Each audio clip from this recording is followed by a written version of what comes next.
We noticed it. You're welcome. I now recognize Representative Mace for 5 minutes. Thank you, Madam Chair, and I want to thank all of our witnesses for being here today. Mr. Borland, I'd like to start with you and ask a few questions. Were there any other witnesses when you saw the equilateral triangle? Were there other witnesses that saw the same thing? Not to my knowledge, ma'am. At that point, the only people that would be awake is those of us that were doing operations for the GWAT and then security forces, so not to my knowledge.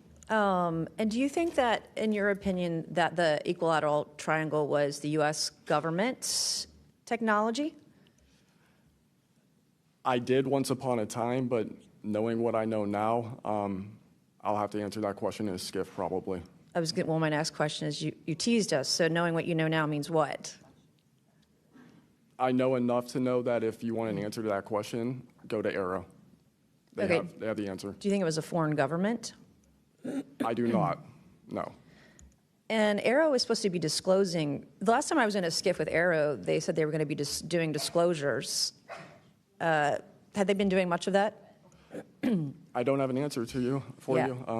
I don't know. I know what aaro reports publicly, and I know what I've been through. Yeah.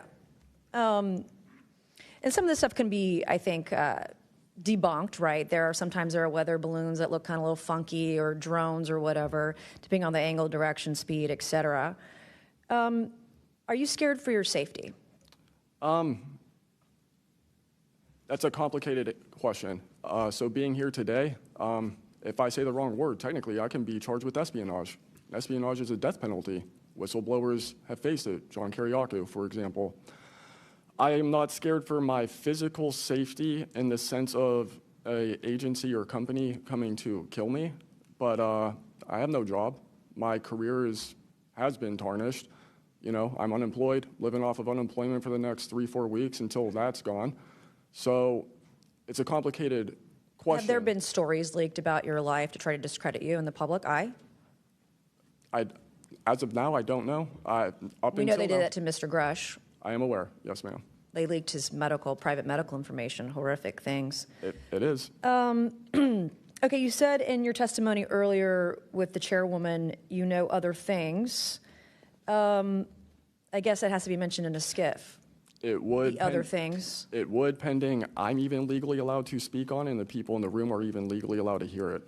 And is that, would we need to know the compartmentalized word, like what the code word is, or the name of the program, the special access program, in order to even hear it? You have to know the word, right? I would suggest, the name of it, right? I would suggest that to be asked to DNI Gabbard and work with her for that, because I can't give you the answer on what is the requirement. But this is what the U.S. government does, right? They compartmentalize the information. Only certain people know the name of the program, and if you don't know it, you can't get the information. If you don't have the name, you don't know what to ask for.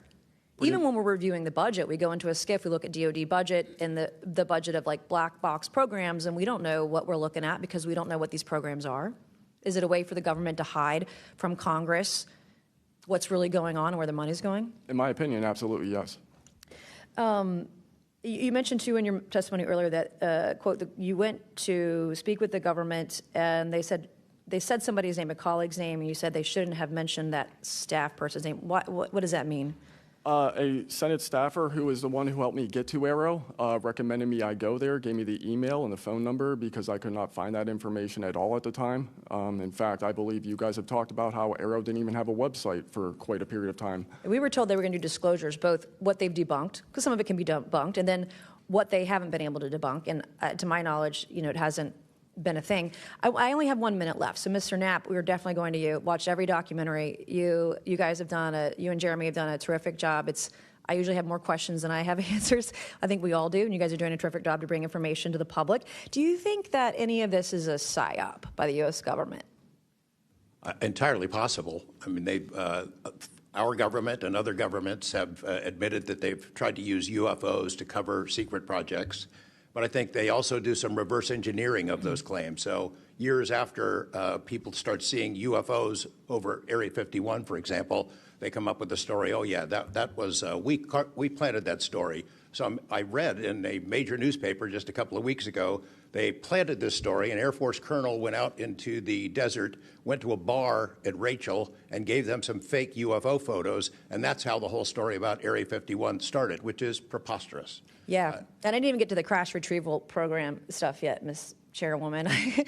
There's just so much. Okay, thank you so much for your time today. I wish we had more time. Thank you, Madam Chair.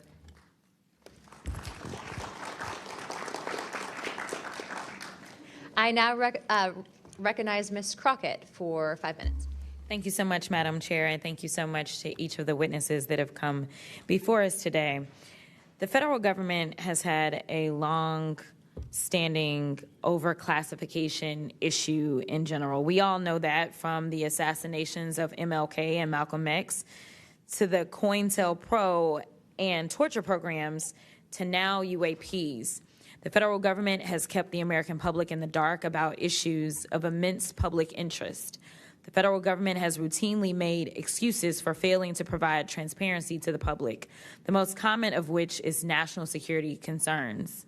Mr. Spielberger, can you provide an example of when national security was inappropriately used as a pretext for classification?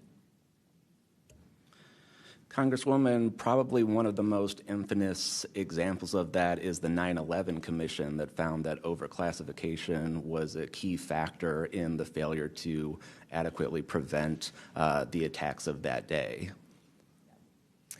In addition to that, what lessons from these oversight failures should guide Congress in approaching UAP oversight?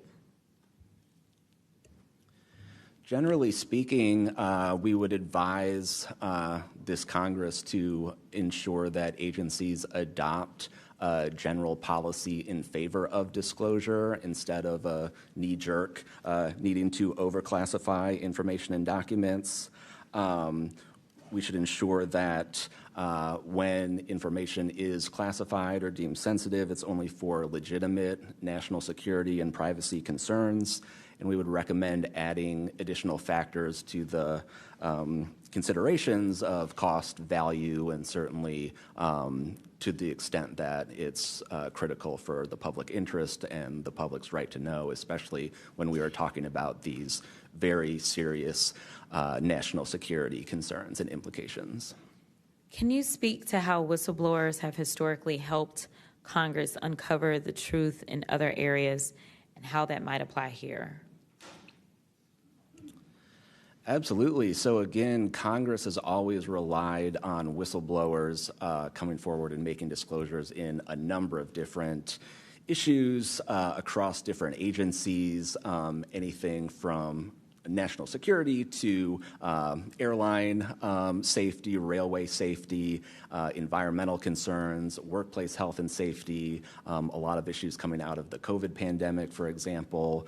Whistleblowers have come forward with important disclosures on just about any critical issue affecting our government and affecting the American people, all of which have grave implications for the rights and protections that we have and how we live our lives in communities across the country. How important is it for whistleblowers to have strong protections when it comes to UAP-related disclosures or disclosures of other topics of excessive government secrecy? It's absolutely vital. This has been one of the disappointing failures of doing this work, of advocating for stronger whistleblower protections. We recognize the invaluable public service that brave whistleblowers play in coming forward, again, taking all of these risks that we've heard about just to speak the truth, to get important information out in the public consciousness, but they can only do so when we have safe and secure channels for reporting, when there is trust in the independence of agency watchdogs like inspectors general, like the Office of Special Counsel, like the Merit Systems Protection Board that play critical roles in investigating whistleblower disclosures and enforcing the protections of whistleblowers. All of that is essential to allow whistleblowers to keep coming forward and playing these incredibly important public roles. Thank you so much. Let me just say this. People look at Congress, especially now, and they see a lack of unity. They don't see the ability for us to come together really on much of anything. I will say that I do applaud the chairwoman and the work of this committee, because for once I feel like we are focusing on governing, which should be about transparency. The reality is that we cause more harm than good when we allow a lack of transparency to fester. It allows for all types of conspiracy theories instead of us actually making the investments that we need to make to get the information and actually provide it to the American people. The reason that I wanted to focus on making sure that we answer some questions specifically around the protections of those that are willing to come forward is because the only way that we can make this government actually work for all of us is if no matter where you are in this federal government, you feel as if you are safe when you come forward with information of any issue. And so I do want to thank you for all of your stories. The reality is that we only get 5 minutes, and the vast majority of everything that you have to say cannot be contextualized within 5 minutes. But I know that my colleagues are going to get to kind of pulling some more of that out. But again, I really just want to thank you for your courage in this moment, and thank you for your service to our country.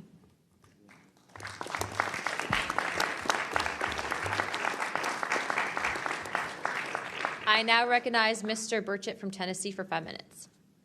Thank you, Chair Lady, and thank you, Ranking Member Crockett. I see a lot of friends out there, and I see a couple enemies, so I'll kind of remember that.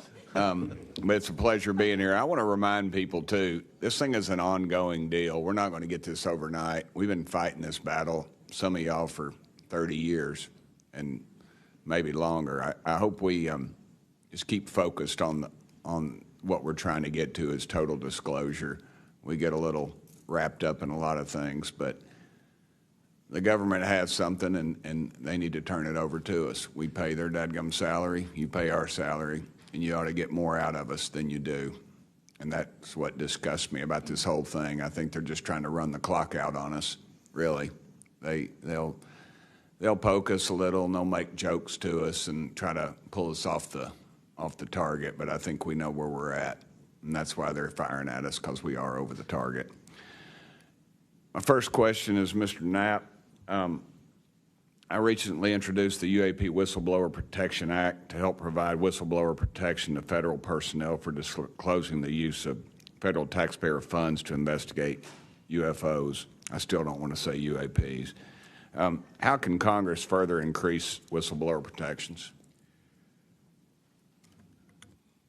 I think you got to unleash the dogs and go track down the money and where it goes, because a lot of this stuff has been moved out of government. Sure. As you know, Rep. Burchett, it's been given to private contractors who've stashed it away. They've had it for so long that there's nobody left inside government, or very few, who know where it is. And they do that to keep us from FOIA, correct? Yeah, it's to keep it from FOIA.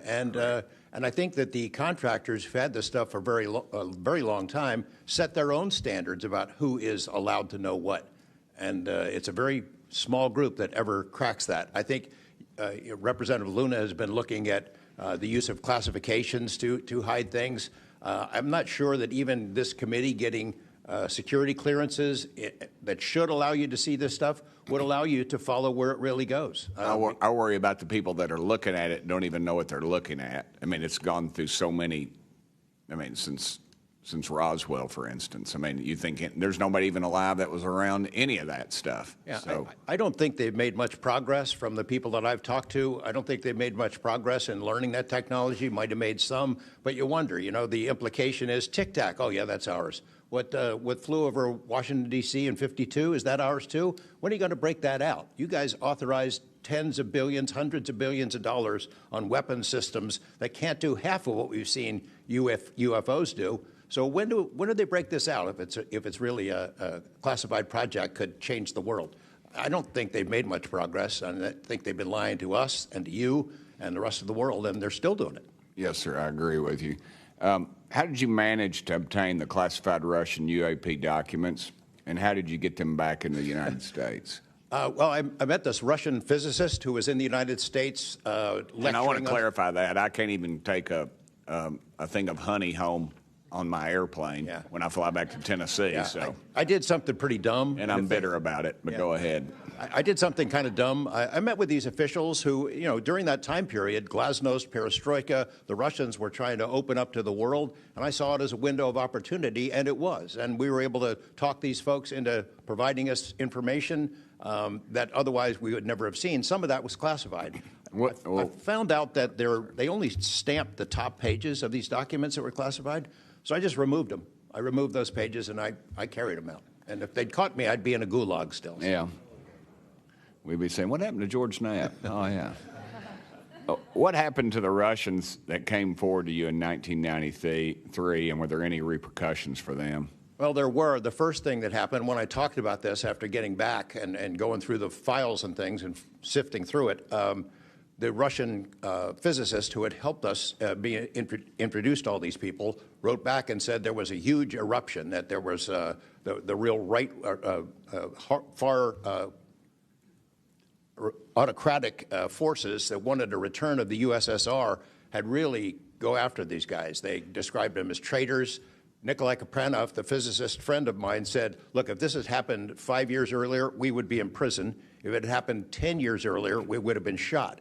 Right. Luckily, at that point, Putin was not in power, but none of those people that we talked to on that trip in 1993 would ever talk to me again. I went back in 1996, and it was like I had the plague. I spoke to different people, but they were scared. And eventually, the story was spun where the Ministry of Defense officials who gave us this information were described as ufologists who said there was nothing really significant to these files. They didn't really find anything a big deal. And I can tell you, you'll see those files that I shared with you, they did find stuff.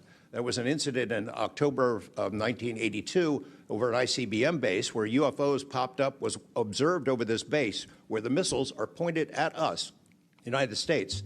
These UFOs perform incredible maneuvers. They split apart. They fuse back together. They'd appear and disappear. And right at the end of this 4-hour period, the launch control codes for the ICBMs lit up. Something entered the correct codes. The missiles were fired up and ready to launch, and they could not shut it down. The Russian officers were panicking. The UFOs they disappeared. The launch control system goes back to normal. Colonel Sokolov and his team came in, took the thing apart, could not figure out what it was. It wasn't a power surge or EMPs or some of the baloney excuses that our country has given for similar events involving our nuclear missiles. They thought it was a message from wherever the UFOs were from. And that's a chilling thing. I mean, we were a couple of seconds away from World War III starting, and the UFOs were responsible for it. All right, I'm out of time, but real quick, who are the contractors that have this material, the corporations? Well, one of them is Lockheed. And I'll tell you, I mean, I'm not saying Lockheed's the bad guys. They're doing what they were asked to do. Sure. They have lied about this because that's what they're supposed to do. But Lockheed would be one. There's a list I can give you, Congressman. Some of the big ones, the usual suspects. Okay, thank you. Yield back, Chair Lady. Sorry for going over. It's all good. It's all George Knapp's fault. I now recognize Ms. Boebert for 5 minutes. Thank you, Madam Chair. Chief Wiggins, based on your training and operational experience, could the behavior that you witnessed, a transmedium object vanishing without a sound, be explained by any known technology that we possess or other governments possess? It cannot. No. And has any government agency debriefed you or any of your shipmates regarding the EO/IR and radar confirmed UAP encounter aboard USS Jackson? No one has, no, ma'am. What was that encounter like when you brought that up? If you want to briefly summarize that, when you brought that to their attention and then you were not provided any follow-up, who was told and how did you feel when there was no contact back to you? As far as the actual incident happening, yes, or sir. the reporting level? Yes, Chief. It was within the event happening. My duties are to report to the tactical action officer on watch while we're standing watch. So tactical action officer was there. I made my report. I've not had any discussion outside of that day. There's been no communication to me or requests from me. within side of the military. But speaking of that actual incident itself, once the report was made to the tactical action officer, that's when I made the decision to ask the individual watchstander that was controlling Sapphire to be able to slew into the location. And that's what you see in the video itself is when the watchstander is slewing in and kind of showing us what we're looking at. But outside of that, that's as far as the reporting went that I know of. Thank you, Chief. Just for the sake of time, Mr. Nusatelli, has aaro, the Air Force, or the FBI ever followed up with you personally about the Red Square event? I did have follow-up by aaro, nothing with the Air Force. The aaro office updated me, I think, at least 2 times. They let me know that they were unable to locate any records, that the records had been destroyed by the Air Force. The Air Force is destroying all their police records every 3 years on a schedule. So You were informed that these documents were destroyed. Well, I have a Freedom of Information Act from the Air Force that states clearly that they destroy all police records on a 3-year schedule. Okay. So they were sitting on documentation, destroyed it, refused to question any of the lead investigators, anything leading into this investigation? Yeah, basically they destroyed all the police records. So you couldn't even call the Air Force and ask them if there was a vehicle accident in that time frame. So that's a big problem.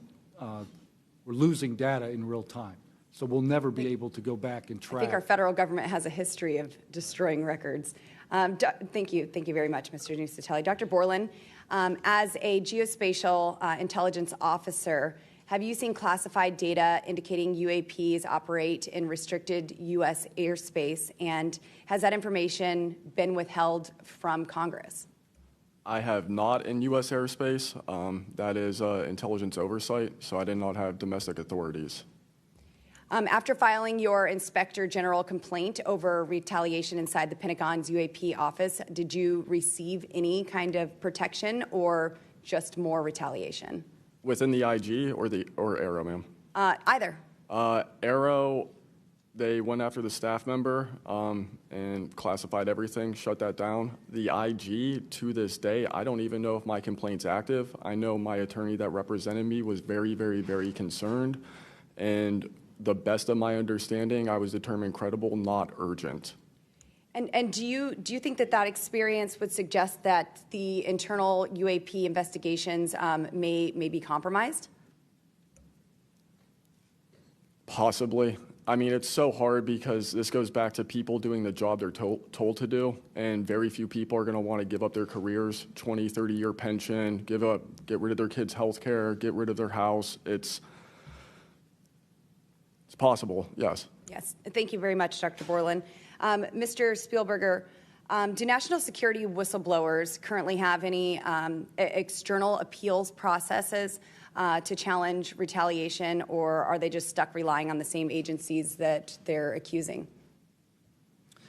Congresswoman, this is one of the biggest concerns that we at POGO have, basically around the independence of investigations and accountability for retaliation. Basically, yes, national security whistleblowers have to rely on internal administrative processes that go through agency inspector generals. There are some differentiations, but the bottom line is that they are forced to rely on protection from the same agencies and people who they are alleging retaliated against them. Yes. Well, I thank you all for your bravery. We are out of time here. Thank you so much for coming forward, and we will do everything that we can to ensure that you are all protected. Thank you for trying to bring truth and transparency to the American people. Madam Chair, I yield. I now recognize Mr. Burleson for about 5 minutes.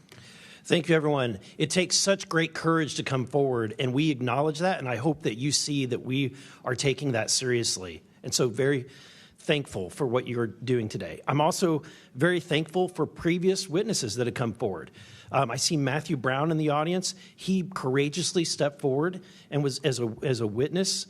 I encourage everybody to look and seek his testimony. I want to thank the people that came in our first hearing. Ryan Graves, David Grush, David Fravor. And in our second hearing, Admiral Gallaudet, Lou Elizondo, and Mr. Gold, and the many others that have come forward. We hear you, and it's time that we, enough is enough. It's time that we take action. Look, I'm not jumped to the conclusion that I believe that there are, aliens coming from another planet, but I'm open to that. And I think that it's our responsibility, especially when we're seeing that we have a government that is actively blocking information from us. Just last night, I tried to get an amendment onto the National Defense Authorization Act that fit in the germaneness of that bill to have UAP disclosure. And conveniently, it was named non-germane, mostly deemed by staff, not even an elected official.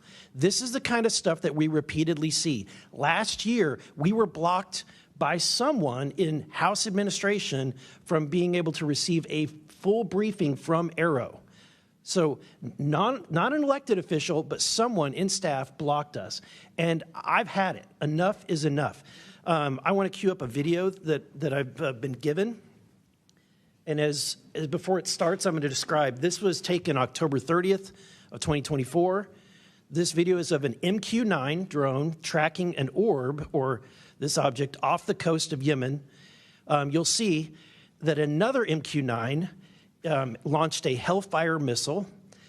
You cannot see that drone. And so I'm not going to explain it to you. You'll see exactly what it does.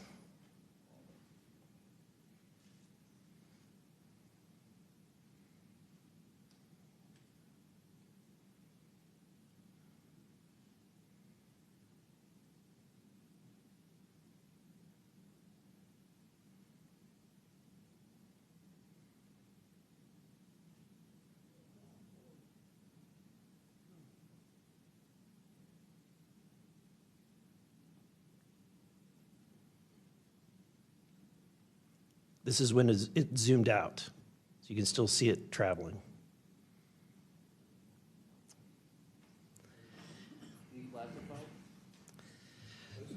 So, Mr. Knapp, have you heard about events like this occurring, and what information might you have? I have heard about events like this. I have heard about this event. Jeremy Corbell and I talked about it in one of our episodes a while back. We did not have the video, though. There are servers where there's a whole bank of these kind of videos that Congress has not been allowed to see, that the public hasn't been allowed to see. Occasionally, some of that stuff gets out in the wild, and it comes our way. It should be going to you. The public should be seeing this stuff. And why you're not allowed to, I don't know. But that's a Hellfire missile smacking into that UFO and just bounced right off. And it kept going. It kept going, and it looks like the debris was taken with it. Yeah, what the hell is that? What flies like that? Again, I'm not going to speculate what it is, but the question is, why are we being blocked from this information consistently? I want to ask this just question. How in the world, this is the document, I want to enter this in for the record if it hasn't already been entered, Madam Chair. The document that you provided on thread 3, this is a huge file. How in the world did you smuggle this out of Russia? Carefully. In your socks? I don't think I want to be really specific about it because I might have to go back there and get some more sometime. Although, okay. No, that'd be crazy to do that. Well, I took the top pages off that were stamped with the security signature, and I carried them out on my person, but the rest of them I just threw in my suitcase and threw some caviar in there as a distraction as well, and hoped for the best. Otherwise, I'd be a citizen of Siberia right now. And you had you reported James Lakatsky came to you with government possession of NHI craft and how they ultimately gained entry. Can you testify to the veracity of that claim? Dr. Lakatsky is an honorable man who served most of his career with the DIA, a very trusted, high-level rocket scientist and intelligence analyst who inspired the OSAP program, as I said earlier. And in full disclosure, I've co-written 2 books with him. He dropped this on myself and our other co-author out of the blue. And it took 14 months for us to get DOPSR approval for him to release 2 sentences on that. He said this craft, we had managed to get inside of it. It had no wings, no rotor, no tail. It had no fuel tanks. They didn't know how it flew or how it was operated. It looked like it was aerodynamic, but he would not go further. He's a by-the-book guy, and until he gets clearance to say more about that, I don't think we're going to hear much more. But it's not ours. It wasn't ours. We didn't make it. We didn't know who made it and how it was built and how it operated. We've got at least one.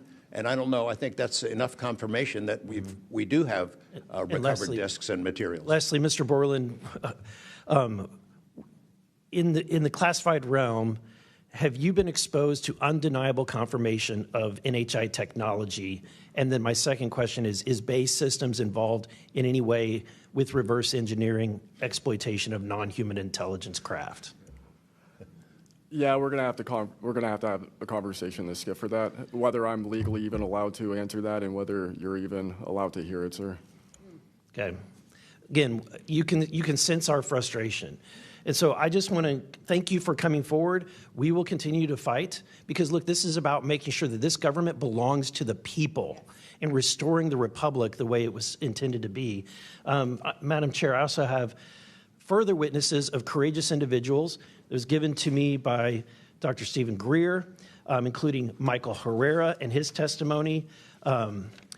We have Roderick Castle and his testimony, Randy Anderson, his testimony, Stephen Digna, and others, 3 others, all saying similar things to what the witnesses today have said, and I would like to enter that into the record as well. No objection. Thank you. I now recognize Representative Lee for 5 minutes. Thank you, Madam Chair. I think we need to make sure that we don't get distracted by sensational stories only of unidentified anomalous phenomena and lose track of what the core of this hearing is about. This is all a perfect example of why whistleblowers are so important and why it's so important that we step up and protect them. With Trump, RFK Jr., EPA Administrator Lee Zeldin, and others committed to dismantling government and firing professionals who do dare to speak out against the threats this administration's disastrous policies create, we have to focus on protecting all whistleblowers, not only the ones who are reporting on UAP. I'd like to thank the whistleblowers who have agreed to come before the committee today and speak their truth. This administration's claims to care about waste, fraud, and abuse, and so often it is the whistleblowers who care and who are the tip of the sword fighting against the real waste, fraud, and abuse. One study found that whistleblowers expose fraud at more than twice the rate of third-party auditors. So, Mr. Spielberger, what are some of the best examples of whistleblowers exposing fraud and abuse in the federal government? Thank you, Congresswoman. Again, whistleblowers have played such a vital role across so many different issues. One prominent example goes back to the 2014 VA waitlist scandal. POGO actually played a very instrumental role coordinating with Iraq and Afghanistan Veterans of America. At that time, we received tips and whistleblower disclosures from over 800 different individuals talking about the VA subjecting veterans to extensive wait times in order to get the basic standard of care that they deserve. It's certainly prolonged serious illnesses, even contributing to hastened deaths, and we were able to help shed more light on that issue, which I think just emphasizes the importance, even outside of the national security context. We are often still talking about serious issues and even life and death concerns. And unfortunately, whistleblowing can lead to serious repercussions and retaliation, especially in this vindictive and lawless administration. Mr. Spielberger, in the past, what kinds of retaliation have they faced, and what are we seeing today under the Trump administration? So we've certainly heard about a number of different examples of retaliation. One that I'd like to highlight that Mr. Borland referenced previously is retaliation through abuse of the security clearance process. That can have grave implications not just for a whistleblower, but also their ability to seek legal counsel and defend themselves against retaliation. And when we look at the past several months of this administration, unfortunately, we've seen a really systematic approach toward dismantling the nonpartisan civil service. We've seen the mass firings. We've seen undermining of independent agency watchdogs, mass firings of inspectors general, undermining the Office of Special Counsel, the Merit Systems Protection Board. Again, these entities that are meant to be independent and play a critical role in investigating whistleblower disclosures and ensuring that their rights are protected. Yeah. Thank you. In 1989, Congress passed the Whistleblower Protection Act and then broadened it again in 2012 to ensure that federal workers could feel free to come forward to their elected officials. And it's a good thing we did, because whistleblowers have played a more important role than ever since Trump has taken office. It was thanks to a whistleblower that we learned that DOJ allegedly put every single American's personal security information at risk by bypassing safeguards and copying all this data to an unsecure server. I ask unanimous consent to enter into the record a New York Times article titled, quote, "DOJ put critical Social Security data at risk," whistleblower says. Good to go. Thanks. We've had whistleblowers at the National Labor Relations Board reveal that DOJ minions may have shipped case files outside of the agency, possibly to help then co-president Elon Musk continue to exploit his workers. And last week, whistleblowers at the National Institute of Health came forward to say that RFK Jr.'s vaccine misinformation campaign had pervaded even the highest levels of the agency. Typically, whistleblowers have an inspector general they can rely on to investigate their claims and register issues with agency leadership. But President Trump has fired or demoted over 20 inspectors general. If I may ask one more question, Mr. Spielberger, can you explain how eroding the independence and capabilities of inspectors general further endanger these whistleblowers? Absolutely. So again, whistleblowers already face incredibly great challenges in coming forward under normal circumstances. And when we erode these entities that are expected and required to enforce whistleblower protections, fairly investigate their disclosures, it calls into question the integrity of their investigations and findings, whether they'll take whistleblowers seriously when they come forward, and whether we can trust that they will use their authority to enforce the protections of whistleblowers who do come forward, essentially whether they will continue in their role as an independent watchdog or basically become a lapdog for a current or future president. Thank you. And I will take no more liberties. I yield back. Thank you. I now recognize Mr. Crane for 5 minutes. Thank you, Ms. Chairwoman, for holding this hearing. Thank you to the witnesses for appearing.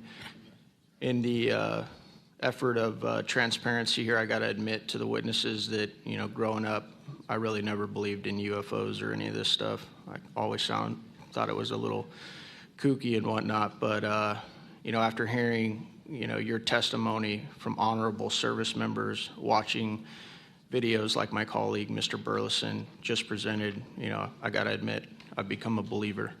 Not that I know where these things come from or, what they really are up to, but I'd like to start with asking the witnesses. Mr. Nusatelli, you were in the Air Force, right? Yes. Did you believe in UFOs prior to your encounter? I've always been interested. Okay. Yes. Chief Wiggins, you're currently in the Navy, is that correct? Correct. Did you believe in UFOs before your encounter? I did. I'm from Las Vegas, and I've watched George Knapp my whole life. Okay. What about you, Mr. Borland? I have always been open to where facts go, so. Were you guys scared or hesitant to come forward and tell your story because of fear and believing that you might be reprimanded or ostracized from society because of your stories? Mr. Nusatelli? Yes, absolutely. I probably would not have come forward if I didn't have documentation to prove some of my story, and I also wouldn't have come forward without the people that paved the way for us in the first congressional hearing. So, Chief, what about you? Once I got the okay from the Navy from top down, that gave me a level of relief. Prior to that, I didn't have any thought left or right of that, but thank the Navy to give me the go-ahead, and that gave me the relief that I would not have any level of reprisal or anything happen to me. Mr. Borland, how about you?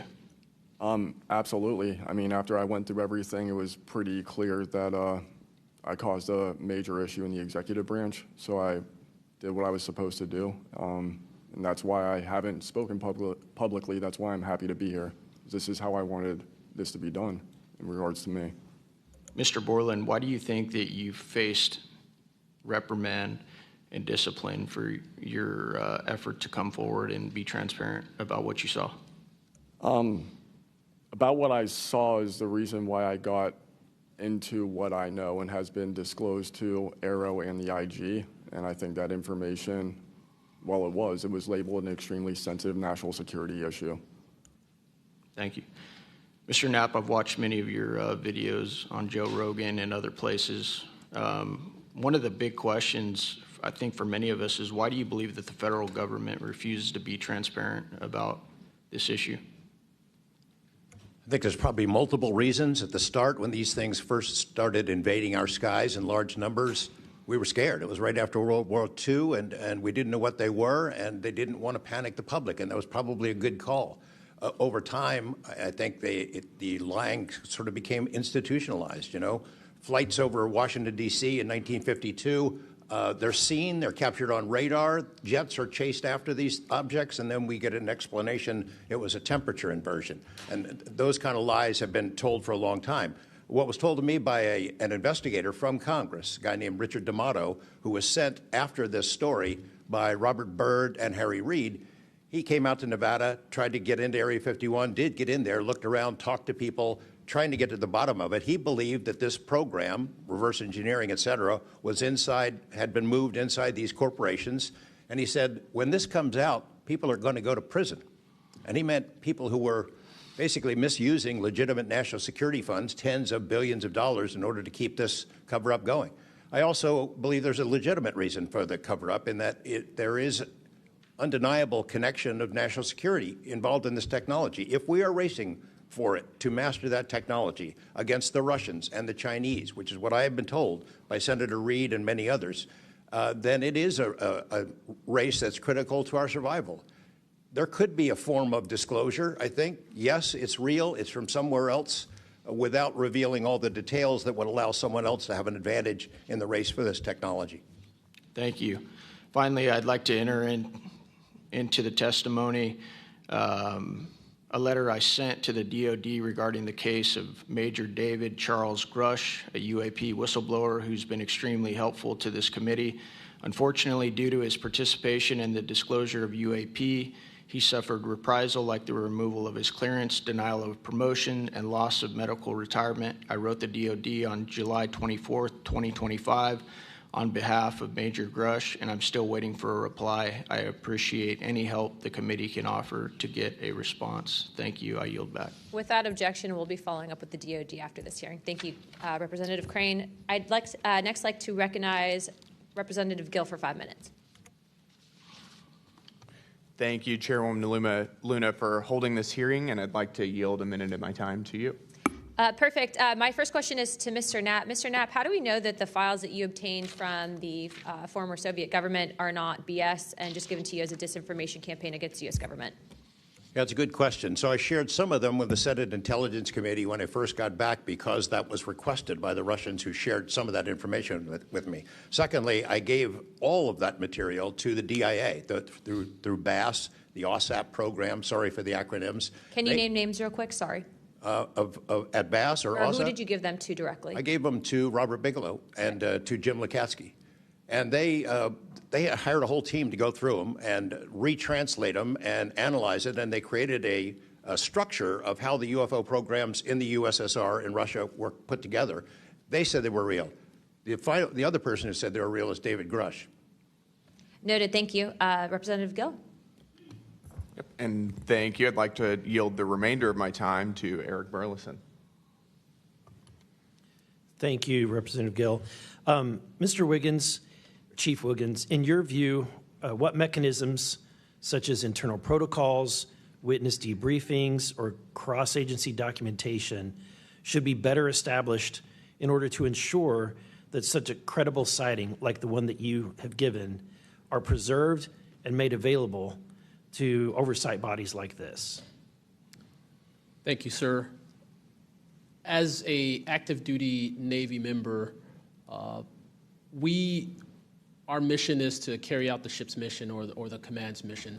And we, on a general basis, don't have knowledge of what to do when we see things like this. We just don't. We're there to do our mission and do what's told of us, right? So I think what would be important is giving active duty members a clear way of being able to report things like this to where it gets to this point, and ensuring that we have a standard level of understanding that there wouldn't be any level of reprisal or anything happening, because I've been in the Navy for almost 24 years, but what about the sailors that have been in for 2 years that experience things like this? They're not going to have the knowledge, or they'll probably be a little bit more fearful to speak up, being it that their career is just starting.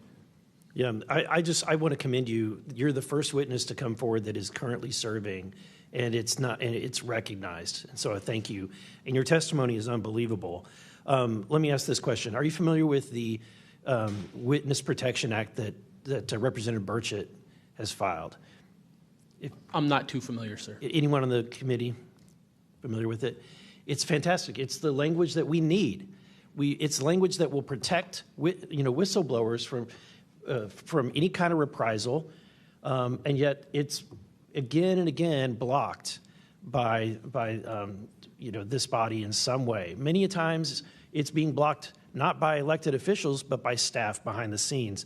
And the other bill, the UAP Disclosure Act, which was filed last year, Senator Schumer, who I cannot believe that there's a topic that he and I agree on, but he and I agree on this topic. He has sponsored it in the Senate. He put it on the National Defense Authorization Act last year. Remarkably, I can't get it it was stripped out by the House last year, and I can't get it onto the bill leaving the House this year. Mr. Knapp, how far would that bill go to actually getting the answers that we need? Pretty far. I think that they're still going to have roadblocks. The keepers of the secrets, the private companies that have been doing this job for intelligence agencies for a long time, are not going to cough it up. You'd have to force it out of them. And whether you can get them to admit that they have it or not, they're supposed to lie about it. They've been lying about it. More power to you. I hope it works. I hope it passes this time. But it's a daunting challenge to get them to open up after lying about it for more than 75 years. Yeah. And then finally, Mr. Borland, when you engaged with aaro in 2023, you noted that their public statements did not match the reality that you and others had witnessed. In your assessment, what were the key limitations of aaro? I would put it to you this way. The statement aaro has made is scientific evidence of extraterrestrials. Scientific evidence requires a scientific control. Extraterrestrial is an entity on another planet. The only way to scientifically prove extraterrestrial is we have to go to that planet, acquire technology, bring it back, and compare it to what we have here. So you're saying they won't let anything out or they won't come forward unless they confirm that unless they go to the planet and confirm where its origin is? That would be scientific evidence, yes. And by that statement, aaro found no scientific evidence of extraterrestrials is basically, I don't want to call it a psyop, but a misrepresentation, because we do have things. But making that statement is not technically a lie. It's a misrepresentation of the full truth. Thank you. Madam Chair, may I, just since we're on that topic real quick, how do we get to these other planets? How do we pass the Van Allen radiation belt safely? Good question for you. I cannot answer that for you. Thank you. I would now like to recognize Mr. Perry for 5 minutes. Thanks, Madam Chair. I think I'll start with maybe Mr. Borland. So you have a clearance, right? You're in uniform, you have a clearance. When did you leave service? What year? I left in 2013, February 2013. Who was the president, if you recall? 2013 would have been President Obama, sir. Wasn't President Trump, right? No, sir. Okay, so you have a clearance, right? You're serving in uniform, you have a clearance. Yes, Your sir. story, I think many of us are kind of picturing the scene. You walk out in the flight line, having a smoke, this event occurs. Do you have the perception, at least I do, based on your story, that this involves the U.S. government. Whatever you saw involves the U.S. government. That is 100% my opinion then and now. And was there an after action? Do you do a daily debrief of the activities of the day? Was any of that recorded? Was there a conversation with the command? Was there any documentation that you know of at the time? Not to my knowledge. I mean, like I said, I talked about it on the ops floor, and a couple of people had pulled me aside, some older enlisted, and were like, you probably want to keep that to yourself.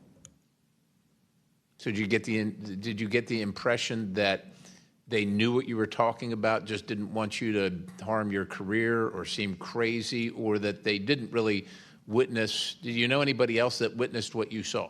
Again, not that night. Like I said, the only people that would have been out there would have been security forces, and then those of us that were doing ops. Security forces in uniform or contract? Probably both.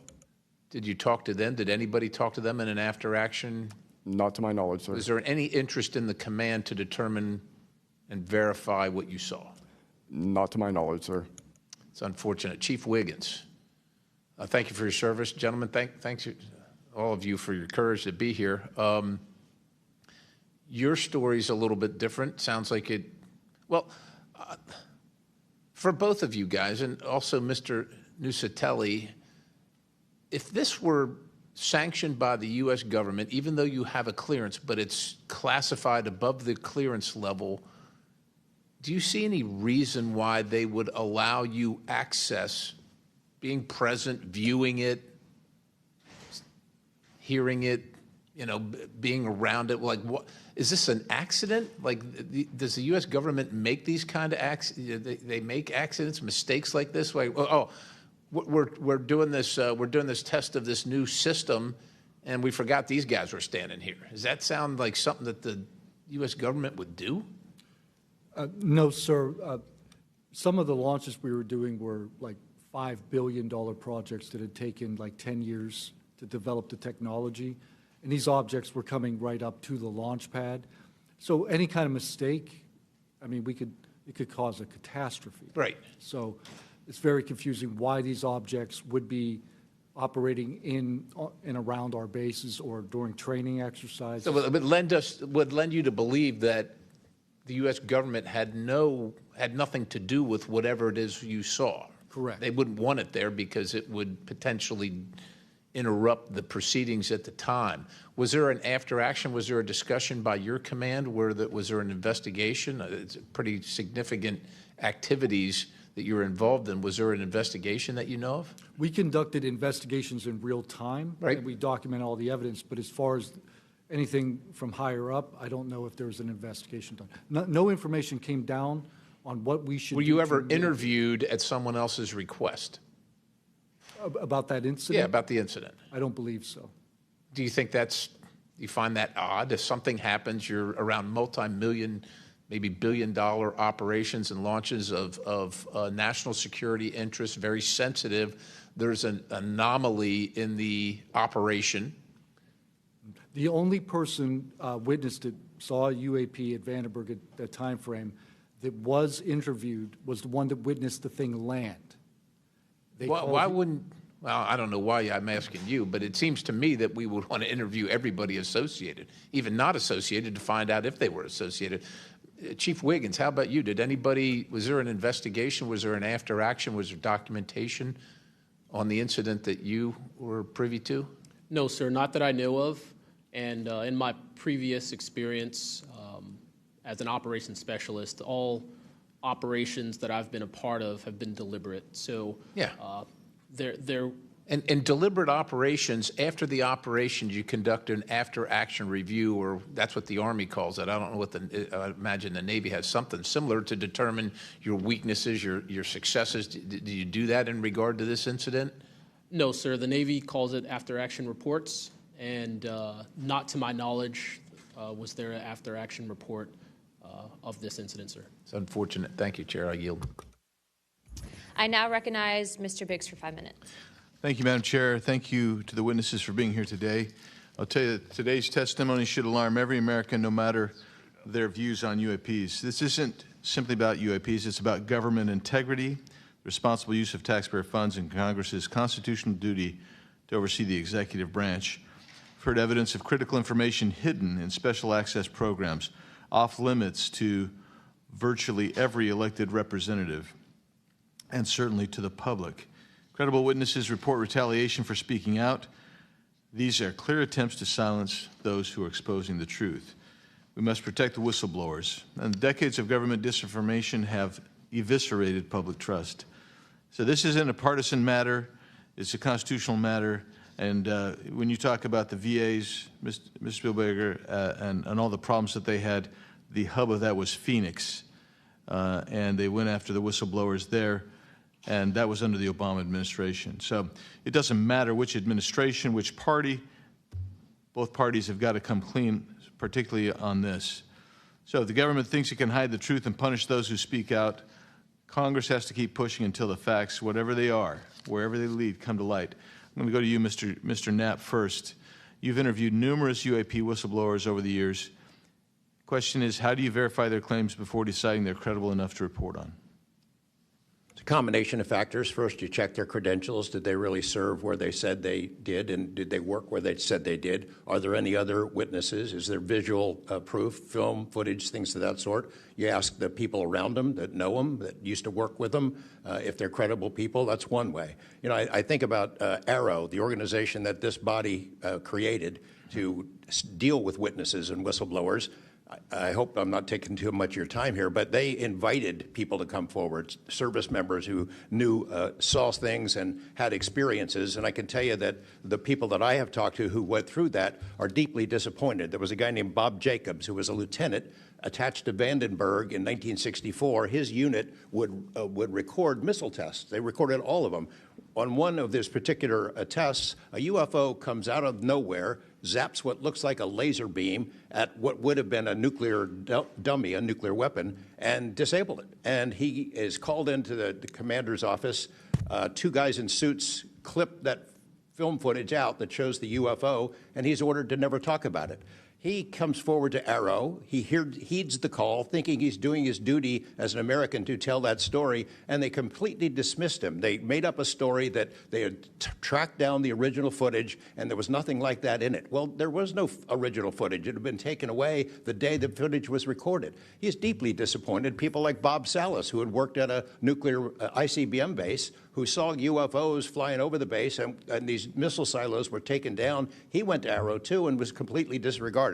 It almost looks like aaro operated as a counterintelligence operation to get people to come in, tell their stories, and then discredit all of them. I can't imagine that any whistleblower or witness will ever go to aaro again because of what happened under the first director, who's now long gone, but still seems to act as the spokesperson for that organization. And I would say, Madam Chair, maybe at some point we need to really dig deep into aaro, and I would encourage us. Oh, I'd be happy to send maybe a subpoena to Mr. Kilpatrick. There you go. Mr.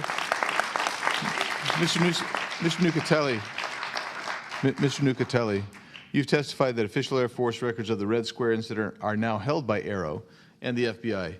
Has Congress or you been denied access to those records, and on what grounds would we be denied access, you or us? No, the records are unclassified, so okay, provide them to. In the 2003 to 2005 incidents you described, were any physical effects, electromagnetic interference, radio anomalies, or security system disruptions documented in base logs or any reports, official reports? Not to my knowledge, no. Mr. Wiggins, has the full resolution unedited footage of your incident been provided to Congress? Yes.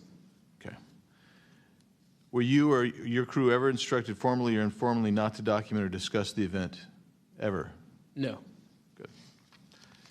Mr. Borland, you've talked about manipulation of your security clearance records. Can you identify which agencies or offices were responsible and whether they provided any written justification? I can do that in a skiff, sir, 100%. Because of being a part of a multi-agency special access program, I cannot give those publicly. So I'd encourage us, Madam Chair, to have that skiff meeting if we can. And then, Mr. Borland, again for you. You testified that you withheld certain sources and methods from aaro due to mistrust. Can you give us some specifics that led you to believe they were misrepresenting the truth? Well, as I said already, what I said about scientific methods, scientific control, extraterrestrials, I mean, I know what I've seen, I know what I know, and I know it's true.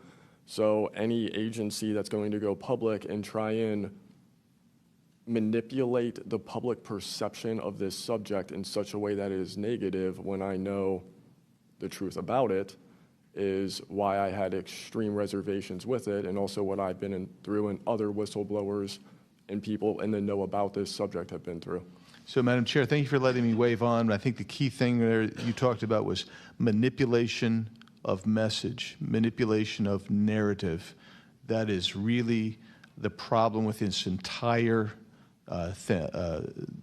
the system that we've seen since you've started these wonderful hearings, Madam Chair, and I thank you so much. Thank you, Representative Biggs. The chair would now like to recognize Mr. Begich for 5 minutes. Thank you, Madam Chair. First question, Mr. Borland, earlier today you mentioned that in a SCIF, you would be able to discuss whether a member of Congress is actually legally able to access certain information. Under what authority would a member of Congress be restricted from accessing information on this topic, even within a SCIF? I would suggest reaching out to Director Gabbard and speaking with her about that. I'm hopeful that this goes back to the executive branch and who even has authority. Unfortunately, I can't give you a 100% solid answer because I don't even have that knowledge. Next question to George Knapp. What is the estimated annual budget, your view, for the program for investigating or reverse engineering UAP-related technology, including official, misappropriated, or black budget funds? I wouldn't have a clue. I don't know of any person that's ever seen it. Does anyone on this panel wish to address that question? Okay, moving on. Are any of you willing to name specific gatekeepers within the root cell of the UAP-SAP Federation?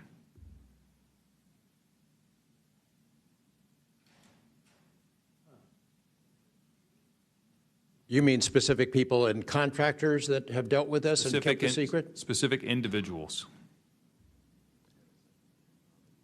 Well, one of them was named Dr. James Ryder at Lockheed. But, you know, again, to emphasize, I don't fault these contractors for doing what they were asked to do by our government. They're supposed to lie if people ask about it. And the intelligence agencies who gave this stuff to them, CIA, I think primarily, told them to keep it quiet, and they've done that. And I suspect that they'd like an off-ramp, that they'd like some help with figuring out this technology at some point. And this is, again, available to anyone, is there a security classification guide for UAP or NHI?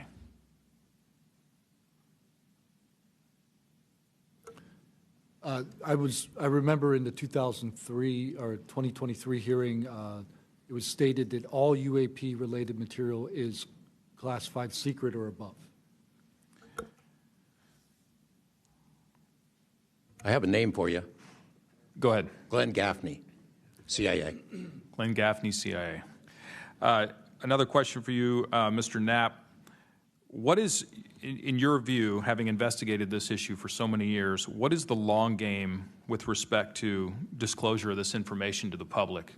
Because with the advent of essentially a video camera and a high megapixel phone in everybody's pocket, at some point, this information is going to be impossible to withhold from the public. What do you think is the long game here?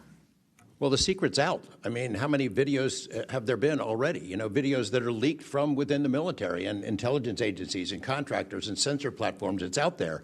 But they have the high ground. The people that don't want us to take it seriously dismiss it, discredit the witnesses, come up with a cover story. I mean, it's been out there a long time. The public senses that it's real, and the people in authority dismiss them. It's a game that's been going on a long time, and I don't think they're ever going to release it. I think that there's an attitude among the people that have been involved in this for a long time that the public doesn't deserve to know, and that the public probably can't handle it, but they can.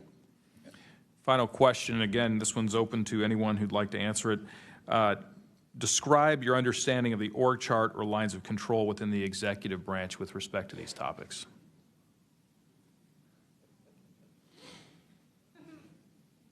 And if you'd like to address that in a skiff, feel free to say so. That could work as long as I'm legally allowed to and you are legally allowed to receive it. I think these programs are in the executive branch, National Security Council, and over on that side. That seems to be what some of our witnesses have told us over the years. So you can, Congress can file all kinds of requests. The FOIAs can be filed with the Department of Defense, Department of War now, and they can honestly say, well, we don't have it, because they don't have it. Thank you. Is there anything in my remaining 30 seconds that you'd like to share on any of these questions that I've asked you today? I applaud the committee for trying to tackle this monster of an issue. I really appreciate that it might be the only bipartisan issue in Washington where everybody can agree. We've watched multiple hearings now. Everyone is asking the same kind of questions, whether right or left, and honestly want the answers. And Chairman Luna, Chairwoman Luna, I appreciate your dedication to this, Tim Burchett and the other members, for sticking with it, because it's come up in Congress before, and they had hearings, and then they dropped it for 50 years. So it's going to take a lot of time to get to the bottom of this, and I applaud your commitment to getting to the truth. Thank you, Mr. Knapp. Pursuant to Committee Rule 9C. Madam Chair, can I ask a parliamentary question of you? Yeah, sure. Does this subcommittee have the authority to do subpoenas? Task force. So the task force, to answer that question, has to do it through full committee. Okay. So, and also in regards to immunity, which to Mr. Borland's point, we are going to be doing a motion to ask for immunity for you and a few other people to come into a skiff and tell us what you know without being subject to the Espionage Act, et cetera. Thank you, ma'am. So that's just kind of an update. But as a task force, because we are not a full subcommittee and there are certain authorities that haven't been granted to us, probably because they don't want us to have it. But there are ways to work around it, so we're kind of figuring that out. Pursuant to Committee Rule 9C, the majority and minority will have an additional 30 minutes each to ask questions of the witnesses without objection. So ordered. With that being said, if you guys want to jump in the queue, I know Representative Crane, Burleson, and likely Burchett have a few more questions. I'll just start out with two, and then I'll pass the buck to Burleson. Burchett, do you have anything? Yeah. Burchett and then Crane. Just real quick, Mr. Knapp, and short answers, please, because of time. How much of these alleged Russian crash retrieval documents have already been physically out there? So, I mean, percentage-wise of the documents that you submitted to Congress, what was public already and what was not newly released? Maybe 1%. Okay, so the rest of it should be predominantly new information. Yep. Also, can you just elaborate real quick? I know you had, I think, mentioned a Thread 3 program, but also alleged in those documents, I got through maybe half of them last night. There's a lot, and I don't speak Russian, contrary to what my people might allege. What does the Thread 3, was there any specific programs that existed within the Soviet government or groups to specifically investigate this by name real quick?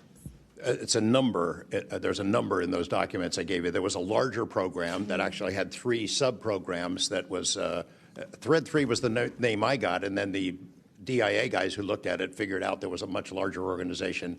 And it's listed in those documents? Yes. Okay, thank you. Real quick, I'd like to ask the committee to replay that video that Burleson had played earlier. I want to ask every witness here, specifically ones that have sensor training or have been able to recognize some of this movements real quick. So if you guys can please roll that real quick.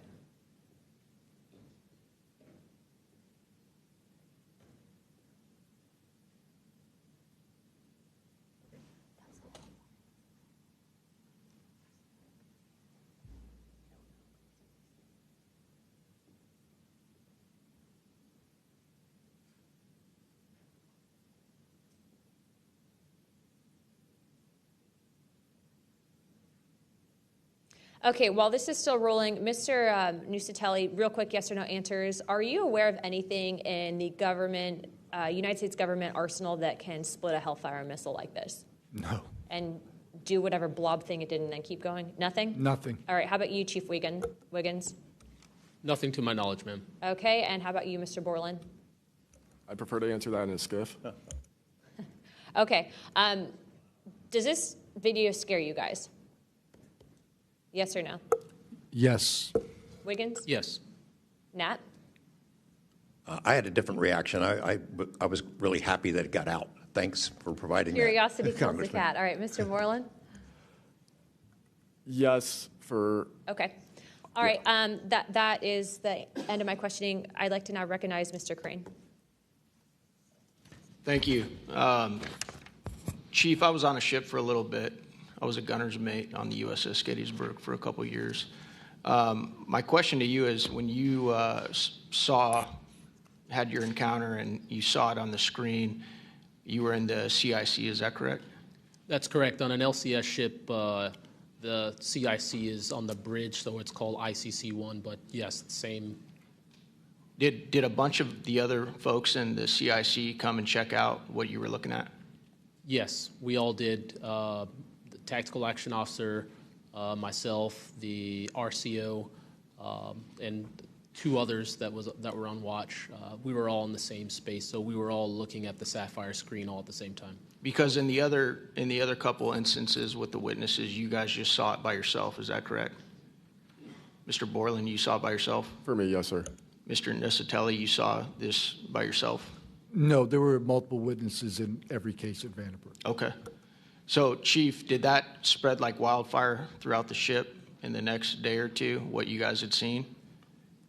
No, sir. It didn't spread throughout the ship, but it spread throughout ICC-1 conversation. As you do your turnover, we talk about it. But it didn't go further than just the watchstanders that stood watch on the bridge and in ICC-1. So it did move around there throughout a few days. I'm kind of surprised. Stuff usually spreads around the ship pretty fast. Why do you think the rest of your fellow sailors on the boat didn't hear about it?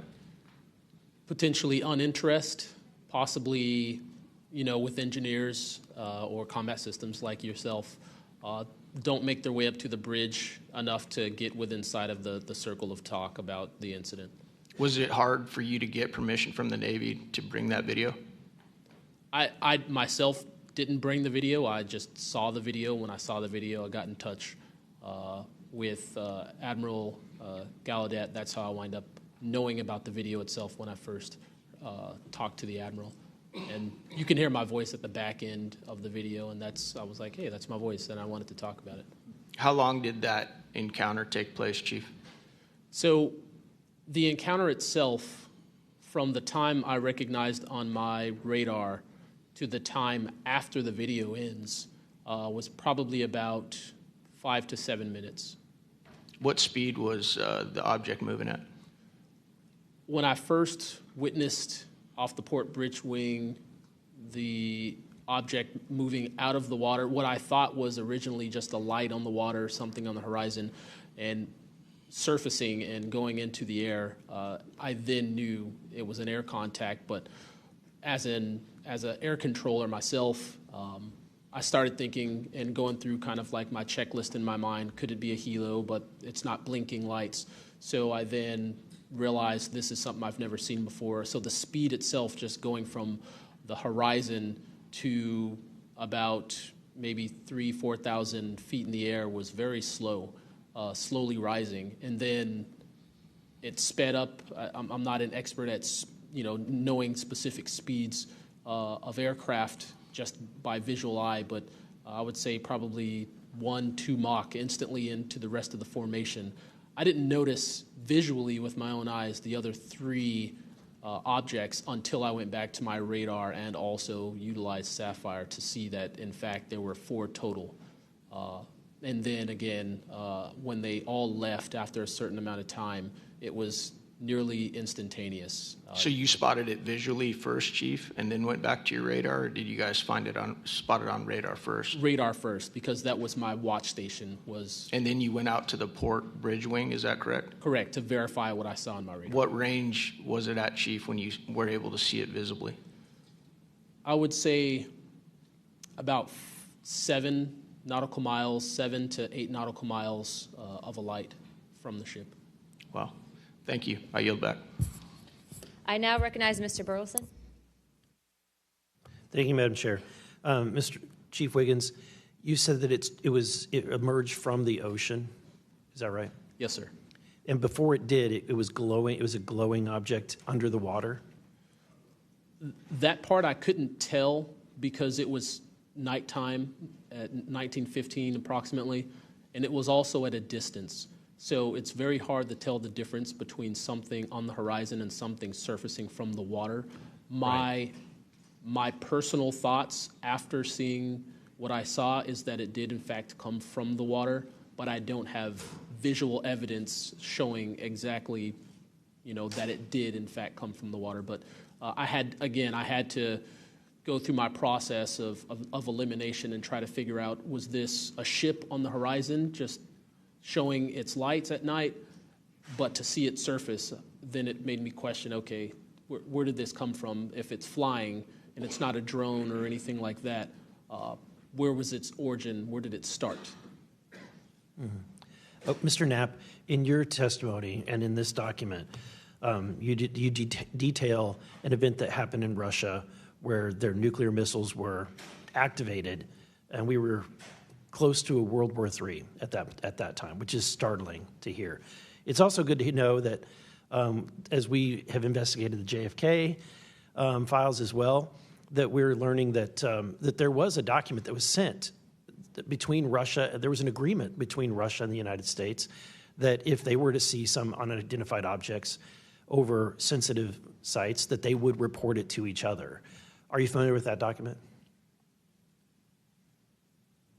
Yes, I'm also familiar with the rhetoric, public rhetoric between President Reagan and Gorbachev at the time, too, that they traded statements about, wouldn't it be something if we were threatened by something from way outside, how we might work together. I know for sure that they had conversations about it, and I know we did reach an agreement to try to lessen the possibility that us detecting a UFO or group of UFOs would not be mistaken for a bunch of Russian missiles. There were exchanges of that sort that went back and forth. Yeah, and I can imagine this is, to me, the validity of this document is underscored by the fact that Russia would not want this to be known. They absolutely would not want to know, the public to know, or the United States to know, that there was a vulnerability in their missile systems. Would you agree? Absolutely. And, and we had many similar incidents at our nuclear weapons facilities here that have all been sort of swept under the rug, but it's pretty scary when you take down 10 missile silos during tense times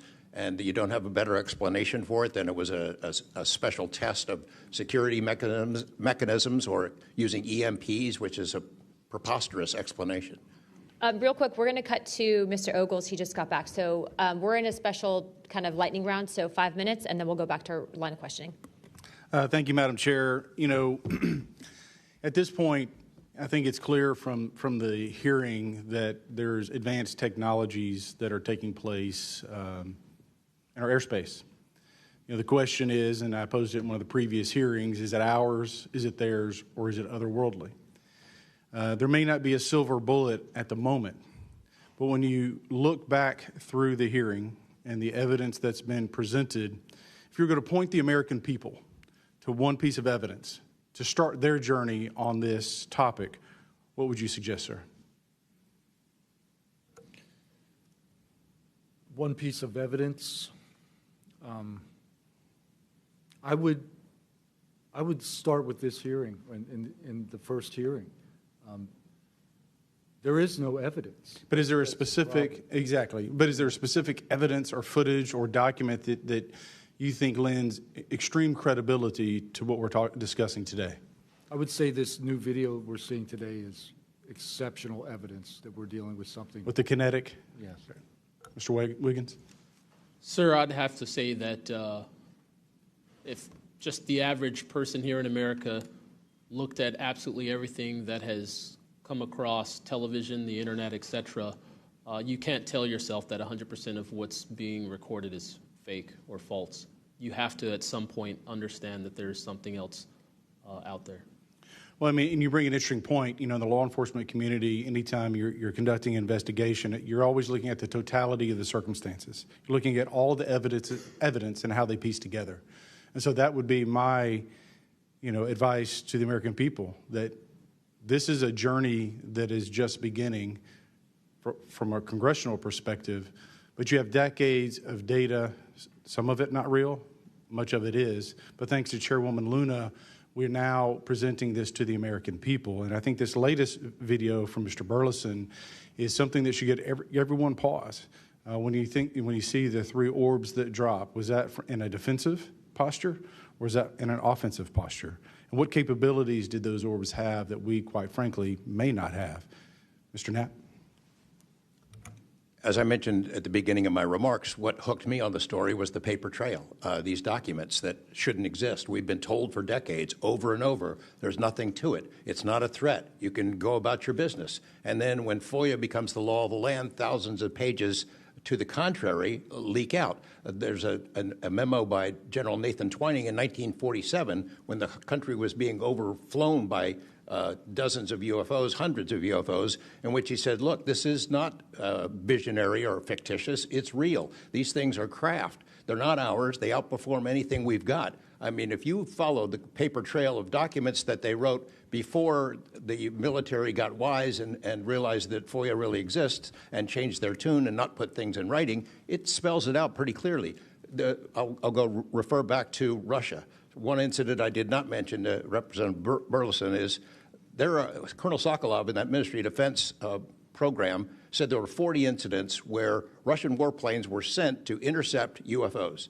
And they were ordered to fire on them. And for the most part, the UFOs would zip away. 3 of the pilots, though, did fire at these things. Those 3 planes stalled out, crashed.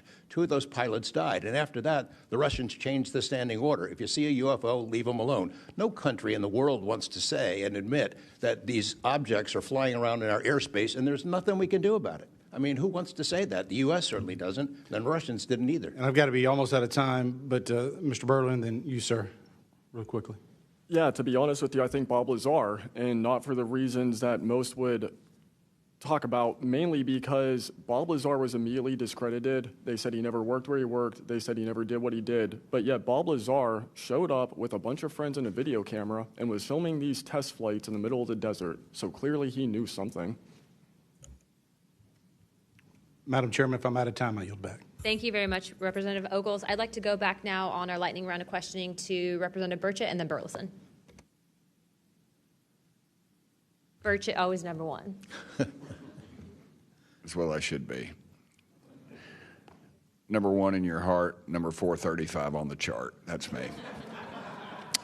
Dylan, knowing you testified to aaro, are they obfuscating when they claim to have discovered no evidence of extraterrestrial beings, activity, or technology, and are they lying to the American public? As I said before, it's a manipulation of the public perception. The statement, scientific evidence of extraterrestrials, is a true statement. It is not the truth about what is happening and what we have. Any of y'all like to comment on that further? Mr. Knapp? You're getting edgy. It's splitting hairs. No proof that they're extraterrestrials. What would that proof look like? A piece of kryptonite? What would it be? I mean, we could be talking about different forms of non-human intelligence. I think the dominant paradigm is that they come from outer space, somewhere else, and they have some way that they can cross those vast distances that we can't even imagine doing. But not necessarily, that's not necessarily the answer. So asking for proof of extraterrestrials might not be the answer at all. It's splitting hairs. We don't know where they're from. I don't know anyone who knows the answer for sure. They call them aliens just as a placekeeper kind of a word, but no one in all these programs who've studied this stuff for years, people with much bigger brains than mine, knows the answer for sure. Yeah, I've talked to Navy folks that some of the deep sea areas, they think there might be something there that they're here, and I don't know when they got here. Another point that needs to be made is every time, we say we're going to back engineer or whatever you want to call it, these craft, I always say, it'd be like if you took I ride motorcycles, but if you took like an Indian or a Harley to the people that came over here on the Mayflower, they'd see a bright, shiny object. They might polish it. They might get it started. I doubt they could. They couldn't work on it. They couldn't put fuel. They wouldn't be able to have the capability of putting fuel in it. I just think that's we're scratching at something that we don't have any knowledge of, and that's why it's just taken so dadgum long. But they do know, the first one that cracks that code, it's over. I mean, it's energy, it's power, it's everything. And I worry too that in the wrong hands that they do that. they keep it from the rest of us because they're so invested in whatever energy sources we have here that their billionaire buddies are going to profit, and they can't retool because they know once it's out on the internet, it's over. And so I think there's a lot of things going after it, and I think that's why the move to discredit folks is so rapid too. I think, they point to them and they put the dogs on them, and it disgusts me. There's a price to be paid for that, too. The Russians and Chinese are trying to figure this out as well, but they don't have the same kind of stigma. They tell their best scientists and engineers, get in there and work on it. And they've been doing it for a very long time, might have a head start on us. Here, we don't have our best scientists and engineers working on it because they've been told it's nonsense. The stigma is very real for people like that. I agree. Yield back, Chair Lady. Thank you. I'd now like to recognize Representative Burleson. Mr. Nusatelli, when you heard the testimony of Mr. Knapp talking about these missiles were shut down or turned on in Russia, does that remind you, when you hear these stories, it's got to remind you of the event that happened on your base? Absolutely. There are many accounts of incursions of this type taking place. I believe in the 60s we had a similar incursion in New England, and same thing happened. There were these objects coming over the base at low altitude, 200 feet over the base security police, and they were scrambling fighters, and then the objects would just fly off, and that went on for weeks. So the historical record has laid out that there's a pattern, that our installations are visited by these craft. They come in and do whatever they're doing, and then they leave. And we don't know how to respond. We don't know how to protect the installation. So that's why we're here. When you first heard, and we're having to report on these incidents that were being witnessed by other individuals, did you believe them? Did you yourself believe it would be true until you saw it? Yeah, these are people I've worked with for years, deployed with. I was in some of their weddings. These are people that I worked with every day of my life. Usually when the events were occurring, we were all together. There'd be 40, 60, 100 people on duty during these encounters. Really? Yeah. All seeing it at the same time? Yes, these encounters were playing out while we were on duty, and we were responding and investigating in real time as they occurred. And as you said, the importance of your operation was highly important because they said it's the most important in 25 years, the research that you were conducting. For that particular launch, we had 500 Air Force police officers guarding the launch. 500 people. It was that critical. Wow. But had this thing showed up, we wouldn't have been able to do anything to prevent it showing up. Real quickly, can you just redescribe size and whether or not you heard anything? It was how big, wise? The two square objects were at least as large as a football field. The second encounter, they think it was much larger than a football field. We're talking like flying buildings. The object I saw was about 30 feet in diameter. And to confirm, you were not the only person that saw this. Correct. I think I was also told that there was also reports of this in a police blotter in the area. Can you confirm that? Yes, that's the documentation that I maintained from the original event and turned into aaro and the FBI. Okay. Do you have any more, Burleson? No, Madam Chair, I just want to reiterate to the American people that if you're frustrated, so are we. We're extremely frustrated. We've been, the 2-3 years. I can only imagine how frustrated Mr. Knapp is or Danny Sheehan is, and the amount of time that you guys have poured into this to try to get answers. I mean, Masson is back there. He's been pouring to try to get answers into this. I hope that you all see that we're committed to this, and we're going to be scrappy about it. We may not have the direct authority, but I can assure you, Representative Luna is about as scrappy as it gets. I wouldn't want to scrap with her. But that being said, I think that if the American people want to see answers, we need to action. We've had the hearings. It's time to take action. It's time that we pass Tim Burchett's Whistleblower Act. It's time that we pass the UAP Disclosure Act. And I think that we've had a lot of talk about this. It's time for action. Thank you, Burleson.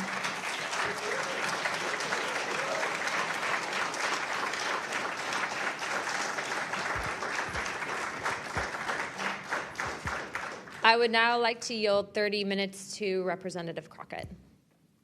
I'll reserve. Thank you. In closing, I want to thank our witnesses once again for their testimony today. I now yield to Ranking Member Crockett for closing remarks. I'll pass. No, I just want to say thank you so much to each and every one of you for being here today, for staying committed to this, and for your courage. I truly believe that courage is contagious, and right now we need more courage than ever, whether it's UAPs or whether we're dealing with any other form of government where people are afraid to come out and speak their truth. The American people are relying on amazing public servants like you to speak up on their behalf, to be the watchdog, and to make sure that we are as safe as possible. And so thank you so much again for conducting a bipartisan hearing on such an important matter. Thank you. I'd now like to recognize myself for some closing remarks. This is obviously something that doesn't just affect everyone in this room.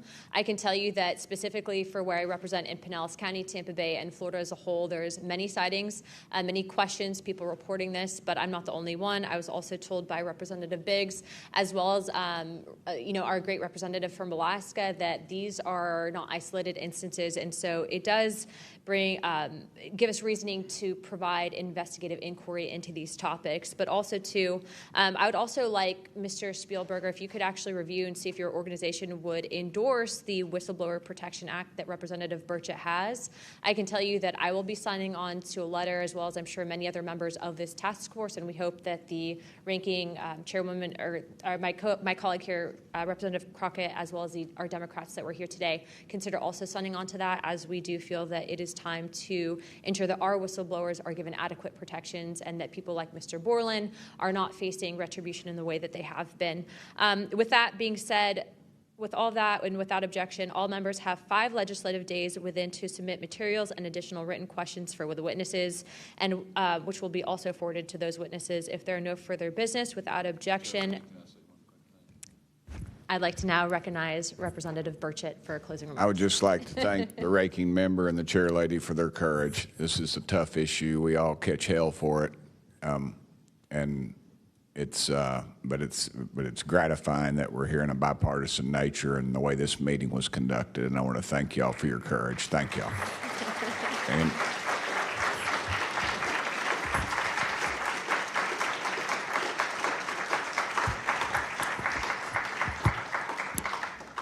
without objection, the task force stands adjourned.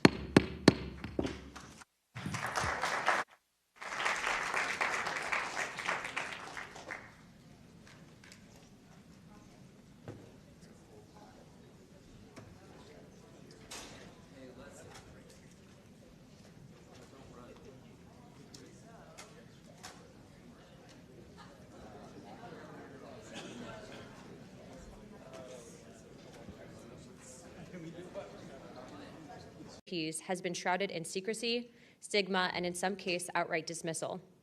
Today, I want to state clearly that this is not science fiction or creating speculation.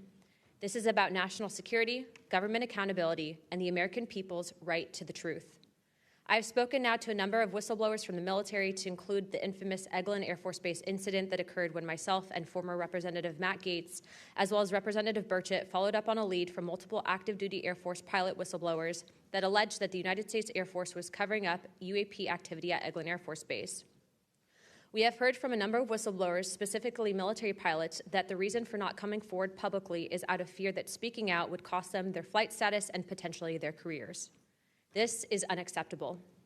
We cannot protect our airspaces if our best trained observers are silenced. We cannot advance science if we refuse to ask questions. And we cannot maintain trust in government if we keep the American people in the dark. Now, Congress has tried to fix this problem. Congress tried to create formal channels through the All-Domain Anomaly Resolution Office, also known as aaro, and the Intelligence Community Inspector General for service members and officials to make disclosures. But the reality, the reports come in are often to brush aside, slow-walked, or met with skepticism rather than serious investigation. Recently, the former aaro director, known as Sean Kilpatrick, attacked our witnesses and members on this committee. It should be noted that he's a documented liar and brings into question what his purpose at aaro really was if it was not to follow up on investigations and disclose his findings to members of Congress. A former Deputy Assistant Secretary of Defense for Intelligence, Chris Mellon, described a report published by aaro that found no evidence that any USG investigation, academic-sponsored research, or official review panel has confirmed any sighting of UAP-represented extraterrestrial technology. As the most error-ridden and unsatisfactory government report I can recall reading during after decades of government service. Mellon further noted that this was a first error report submitted to Congress without the Director of National Intelligence's sign-off and seemingly excluded input from any scholars or experts who have studied or written extensively about this topic, as would normally be in any other case in this field. Mellon determined that this report failed to fulfill the congressional mandate under which it was required, omitted entire agencies with known investigations or activities related to UAPs, and omitted any discussion of efforts to hide classified or unclassified information about UAP. Such efforts were unaddressed by the report, despite the existence of agency records and investigations concurring with them, including those at U.S. Customs and Border Protection. If we set up offices and oversight bodies only to let them become graveyards for testimony or, worse yet, ruses for pretending to investigate when in actuality there was no follow-up, then we are not doing our jobs. In recent months, Congress has also been presented with evidence that points to technologies that, to our knowledge, are beyond our current capabilities. It is our duty as elected representatives to follow the facts wherever they lead and to ensure that those facts are not buried under classification stamps or bureaucratic excuses. Let me be clear, whether UAPs represent adversarial technology, natural phenomena, or something beyond current human understanding, Congress has a responsibility to investigate. If these objects are foreign in origin, then they pose a direct threat to our national security. And if they represent something unknown, they demand rigorous scientific inquiry, not ridicule, not secrecy, and not silence. The stakes are very high. Adversarial nations are not waiting for us to catch up. They are studying these phenomena as well aggressively, as multiple nations have also announced their own parliamentary investigations into this very topic. If we are to continue to hide information from ourselves, we risk strategic surprise. If we continue to ignore our pilots and service members, as well as countless government whistleblowers, we risk losing their trust. And if we continue to shield the truth from the public, we risk eroding the very foundation of democratic accountability. This is why this hearing matters. This is not about fueling speculation. This is about demanding the basic transparency from the Department of Defense and the intelligence community and other military contractors. It is about asking the questions every American has the right to ask. What do we know? What don't we know? And why in a free society are we being told so little? A major barrier to this committee's inquiry into UAPs has been the lack of cooperation and transparency from the Department of Defense and the intelligence community. In preparation for previous UAP hearings, the committee repeatedly asked the Department of Defense to allow members to view videos and files related to UAP incidences. Unfortunately, the Department of Defense notified the committee staff that due to the department's Special Access Program rules, only members of the House Armed Services Committee, as well as the Defense Subcommittee on House Appropriations, also known as HAC-D, were allowed to be read in onto such programs. For a non-committee member to be allowed to view these documents and videos, individual members must be approved by the chairman and ranking member of both HASC and HAC-D. Independent SAP oversight has presented a consistent problem for Congress, as well as program budgets are classified. Additionally, oversight reporting to Congress is classified and only provided to the authorizing and appropriations committees of jurisdiction. The American people are not fragile. They do not need to be shielded like children from reality. What they cannot tolerate and what they will not forgive is a government that withholds the truth and punishes those who dare to speak up. I want to close with this. Future generations will look back at this moment and ask what we did when presented with the unknown. Did we look away, embarrassed or afraid, or did we pursue the truth with courage? I intend to be on the side of truth, transparency, and accountability, and I hope my colleagues on this task force will be able to do the same. To quote a few elected officials, Senator Schumer has stated, multiple credible sources allege a constitutional crisis over UFOs. Senator Rounds has stated that these are brilliant individuals and they are not making this stuff up. And our current Secretary of State, Marco Rubio, has stated very high clearances and high positions within our government in regards to these whistleblowers. Senator McConnell also described these whistleblowers as sane and credible. And the witnesses today are not alone. In fact, they're far from it. In fact, 34 senior military, government, and intelligence officials have broken their silence.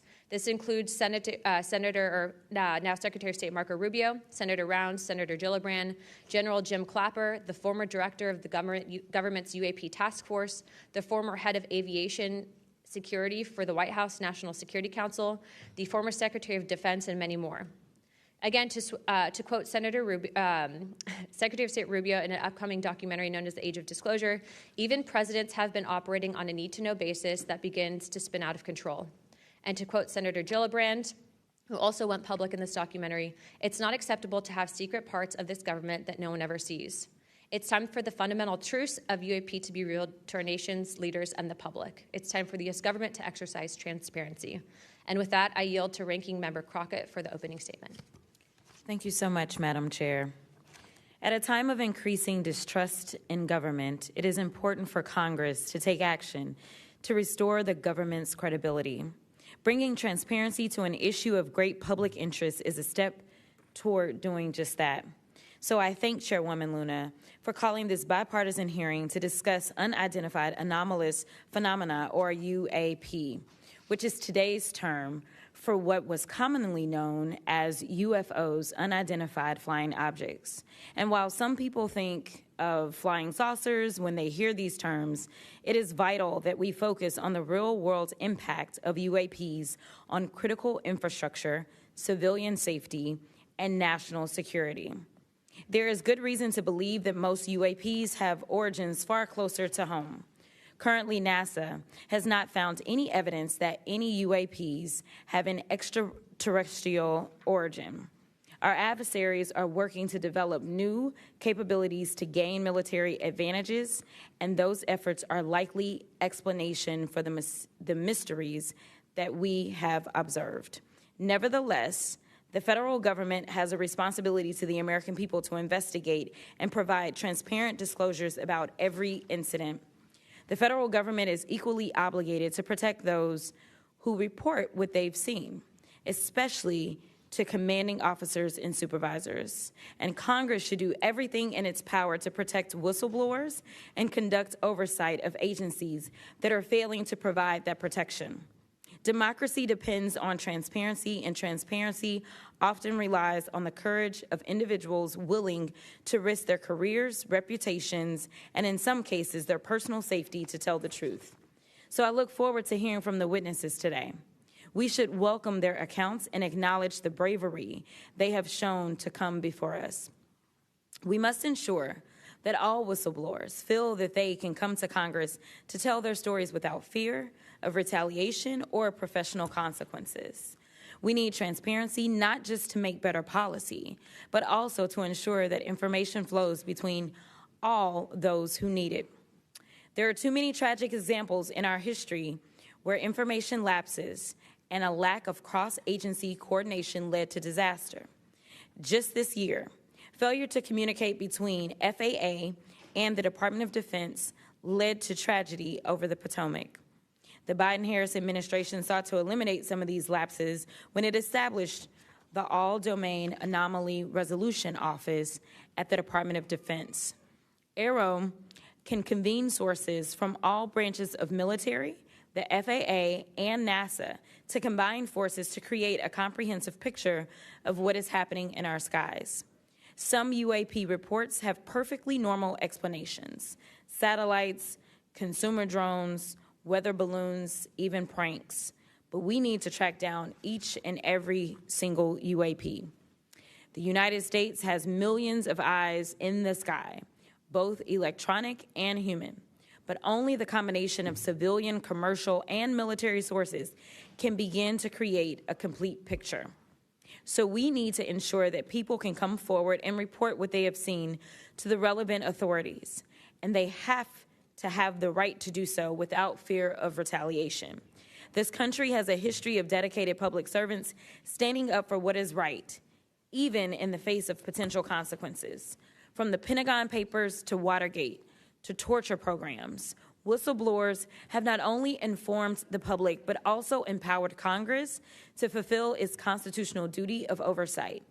Past Congresses have written laws to grant legal protection for whistleblowers, and it is up to us to work responsibly with all sources to hold the executive branch accountable. We are here today to listen to the stories of those who have witnessed events of interest to the American people, and to support the policies that cultivate an environment that welcomes and protects whistleblowers. I hope this hearing will be an example of the respect and protection whistleblowers deserve and the importance of conducting oversight of the federal government. I yield back. I am pleased to welcome the panel of witnesses for today's hearing. I'd first like to welcome Mr. Jeffrey Nusatelli. He's a United States Air Force veteran and a career federal employee with more than 20 years of experience in national security, law enforcement, and public administration. Next, we have Mr. Alexandra Wiggins. Mr. Wiggins is currently serving as a Senior Chief Operations Specialist in the United States Navy. Mr. Wiggins is testifying in his personal capacity today and not on behalf of the United States Navy. Next, I would like to recognize the gentlewoman from Nevada, Representative Titus. Thank you very much, Madam Chairman, ranking members, for allowing me to sit with you on this panel today.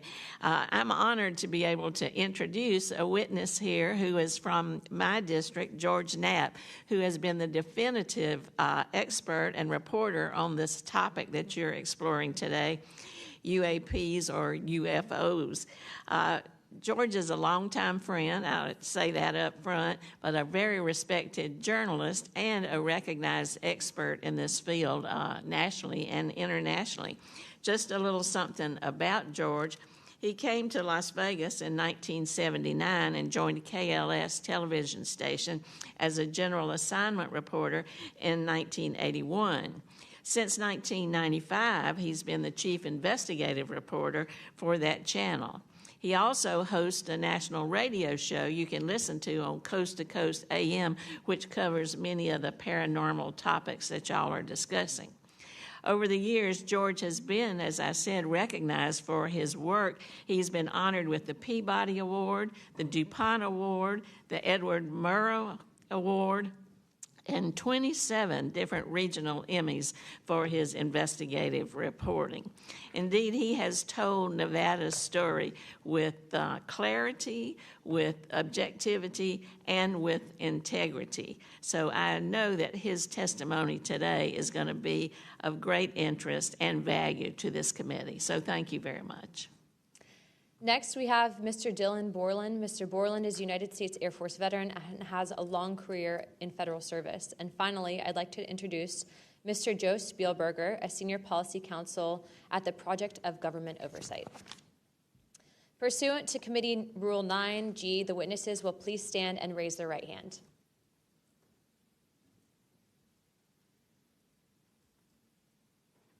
Do you solemnly swear or affirm that the testimony that you're about to give is the truth, the whole truth, and the nothing but the truth, so help you God? Let the record show that the witnesses answered an affirmative. Thank you. You may take your seat. We appreciate you being here today, and I look forward to hearing your testimony. Let me remind the witnesses that we have read your written statements, and it will appear in full in the hearing record. Please limit your oral statements to 5 minutes, but I understand you have a lot to get through, so if it goes a little over, don't worry about it. As a reminder, please press the button on the microphone in front of you so that it is on and the members can hear you. When you begin to speak, the light in front of you will turn green. After 4 minutes, the light will turn yellow, and when the red light comes on, your 5 minutes have expired, and we will ask you to please wrap it up. I now recognize Mr. Nusatelli for his opening statement. Good morning. Thank you, Chairwoman Luna, Ranking Member Crockett, and members of the task force for giving us the opportunity to testify today. My name is Jeffrey Nusatelli. I'm a former military police officer with 16 years of active duty service in the U.S. Air Force. I'm here today because the American people have both the right and the responsibility to know the truth about unidentified aerial phenomenon. That truth remains hidden, classified and silenced by fear, retaliation, stigma, and confusion. Today, we are here to help break that silence. Between 2003 and 2005, 5 UAP incidents occurred at Vandenberg Air Force Base, home to the National Missile Defense Project, a top national security priority. At the time, we were conducting launches deemed by the National Reconnaissance Office as the most important in 25 years. These were historic launches. These facilities were vital, and they were repeatedly visited by UAP.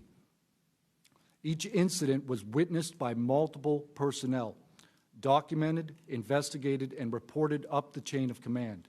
We sent information up, but we got no guidance down on how to handle these events. I personally witnessed one of these events and investigated others as they occurred. 6 other service members have provided me with the information that I will share with you today. The incursions began on October 14, 2003, when Boeing contractors reported a massive glowing red square silently hovering over 2 missile defense sites. After several minutes, it drifted further east onto the base and vanished over the hills. This event, now known as the Vandenberg Red Square, was referenced by Representative Luna at the first hearing on this topic. Official Air Force records of this event are in possession by aaro and the FBI. Later that night, while I was on duty, security guards at a critical launch site reported a bright, fast-moving object over the ocean. I responded to the incident. Chaos ensued over the radio as the object approached rapidly. I heard my friends screaming, "It's coming right at us, it's coming right for us, and now it's right here." Moments later, I heard them say that it had shot off and was gone. When I arrived on scene, I talked to 5 shaken witnesses who described a massive triangular craft larger than a football field that hovered silently for about 45 seconds over their entry control point before shooting away at impossible speed. About a week later, another patrol reported a light over the ocean behaving erratically. Believing it might be an unannounced aircraft, they declared an emergency, and an armed response force responded. Before the forces could arrive, the object descended and either landed or hovered on our flight line and then took off again at impossible speed. The witnesses to this event were threatened and intimidated afterward. They were told to keep quiet and think about what they were reporting. After that, things did get quiet until about 2005, when another patrol reported a massive triangular craft larger than a C-130 silently floating over the installation. He watched it for a few minutes. It traveled west and disappeared into the night. And then I had my own encounter, again in 2005. I was off duty, sitting in my backyard with 2 other police officers when we noticed what first appeared to be a satellite in orbit, but it wasn't acting like a satellite. The light was strange, it was pulsing, and then it started to maneuver. It dropped in elevation. At times it would vanish from view and reappear in a different location in the sky, and eventually it reappeared 200 feet over my house. It was a 30-foot diameter sphere of light. My friends and I watched it for a moment, and then it gently accelerated and traveled up and disappeared into the stars. These events profoundly changed my life and the lives of my friends. We stand at a pivotal moment in history. The question is no longer whether these events are real, but whether we have the courage to face them. True leadership requires vision, a willingness to confront the unknown with transparency and resolve. So I ask the Congress to help we, the people, enact this vision. There are 3 goals. Fund independent research and treat UAP study with the same seriousness as we would any other scientific field. 2, end secrecy and overclassification. Transparency is the foundation of truth. Without it, witnesses like us are dismissed. 3, protect the witnesses. Many stayed silent out of fear for their careers, reputations, and the safety of their families. Protect them, and you will embolden others to join this cause. These phenomena challenge our deepest assumptions about reality, consciousness, and our place in the universe. Exploring them can unlock transformative breakthroughs in technology, biology, and human understanding. Let this be the moment when America chooses courage over fear, transparency over secrecy, and progress over stagnation. Let's show the world that our nation leads not only through strength, but through fearless pursuit of the truth. Thank you. Thank you, Mr. Nusatelli.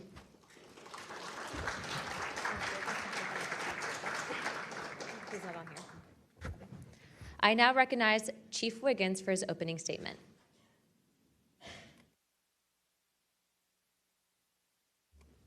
Please press your button. Thank you. Good morning, Chairwoman Luna, Ranking Member Crockett, and members of the task force and the committee. Thank you for the opportunity to testify today. My name is Alexandro Wiggins. I'm an active duty U.S. Navy Operations Specialist, Senior Chief Petty Officer, father of 3, and dedicated American testifying today in my personal capacity. The views I share are my own, and I do not represent the official positions of the Department of the Navy or any subordinate organization.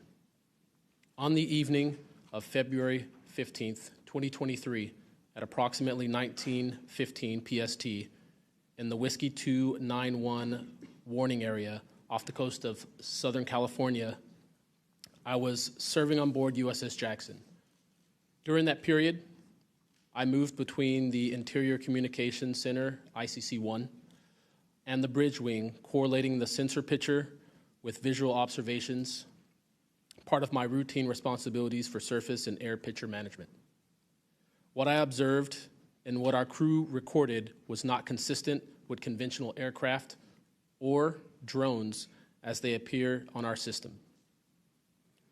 A self-luminous tic-tac shaped object emerged from the ocean before linking up with 3 other similar objects. The 4 then disappeared simultaneously with a high synchronized, near instantaneous acceleration.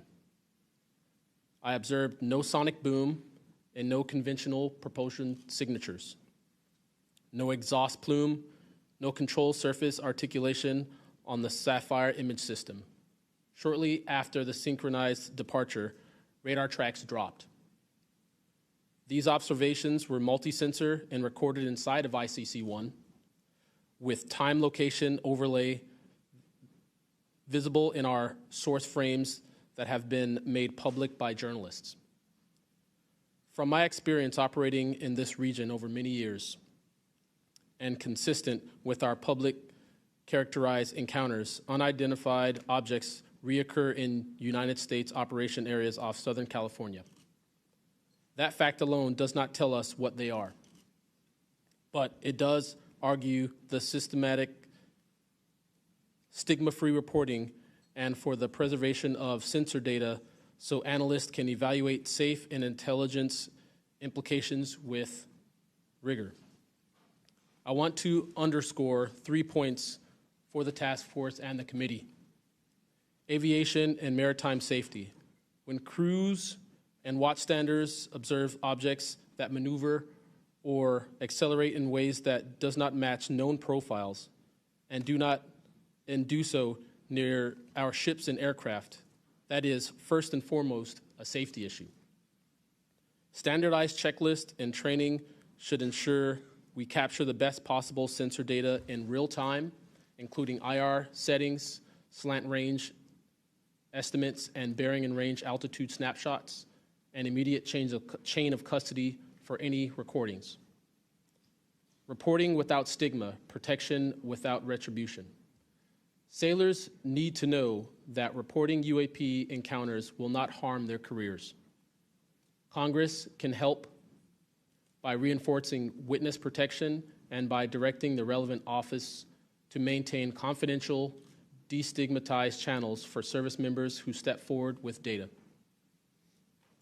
Declassification and transparency where possible. The task force declassification mission is directly relevant here, where operational security permits releasing metadata preserved sensor excerpts or at least technical summaries would improve public trust and accelerate outside scientific scrutiny. That includes, when feasible, the time geo-reference IR frames and radar parameters needed for independent analysis. To be clear, I am not here to make claims beyond my lane. I'm here to provide a firsthand account of what I saw, what our systems recorded, and why it matters for safety, for intelligence, and public confidence. My request to you is practical. Help us capture, protect, fairly evaluate the evidence, and provide a safe pathway for those in uniform to report it. In closing, I want to thank the committee and the task force for holding this hearing and for placing this discussion in a forum where evidence can be examined carefully and openly. I appreciate your attention and stand ready to answer your questions. Thank you. Thank you, Chief.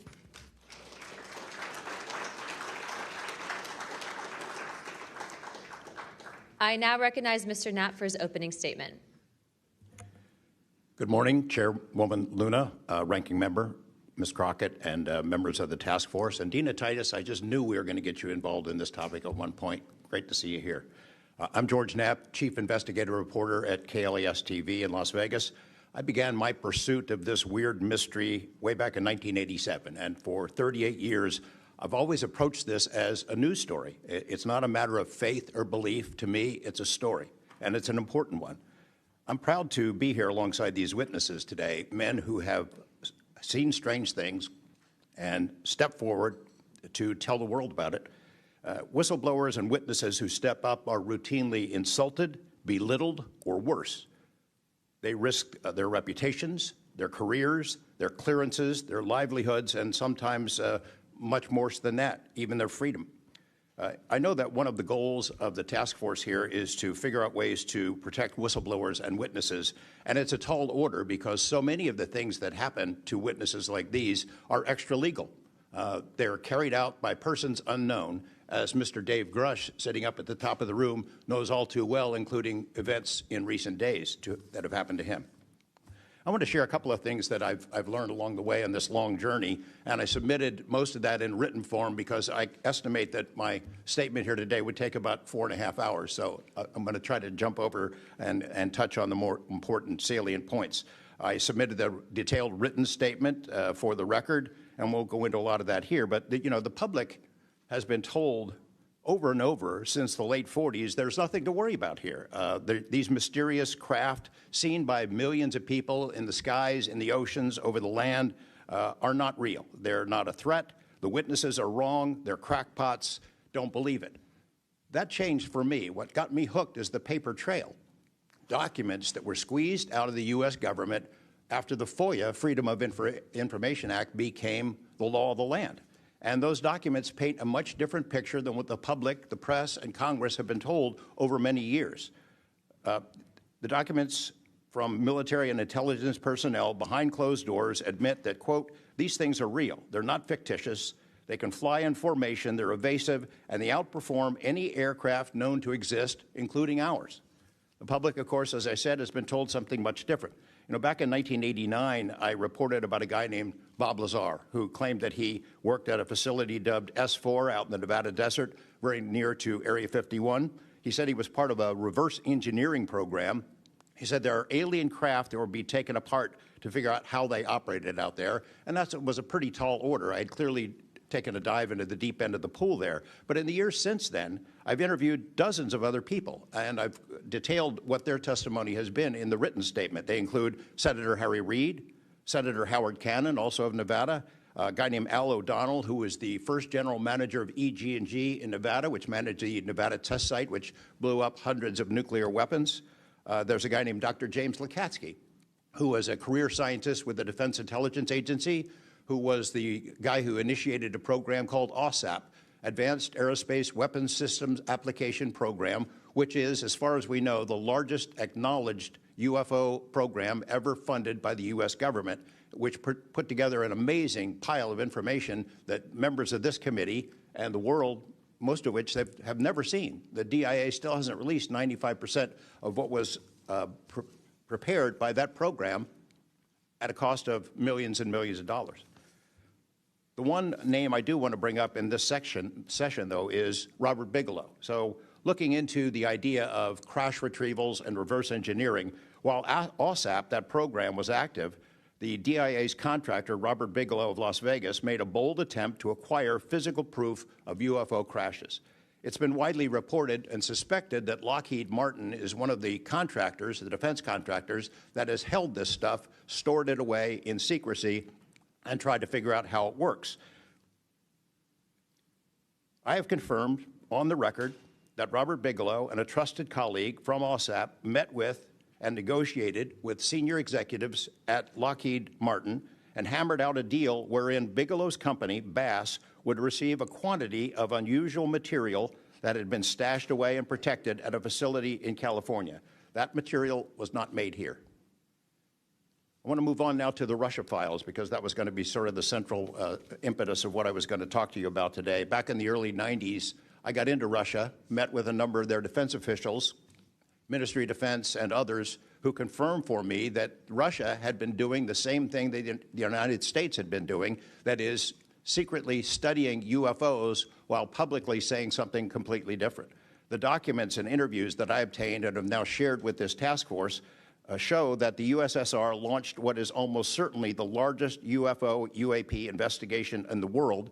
The first phase of that was an order was sent out to the entire USSR military empire that every unit, you see anything strange in the sky, a craft, an orb, something unusual, you had to gather all the evidence, collect testimony from the witnesses, look for physical evidence, and all of that information went into one program at the Ministry of Defense.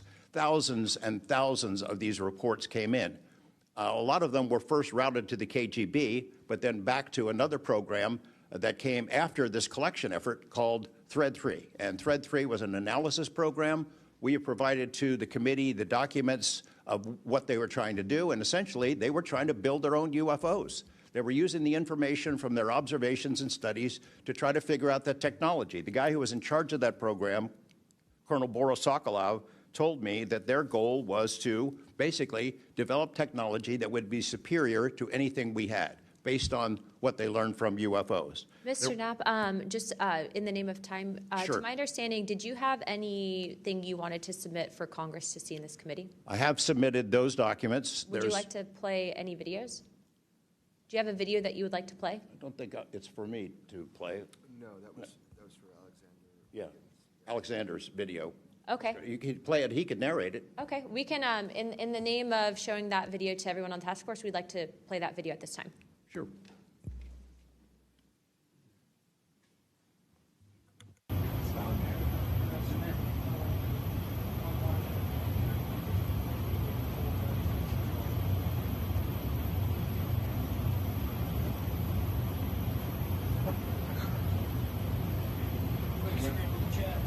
Wouldn't surprise you, I tell you. You call it the VVSS team.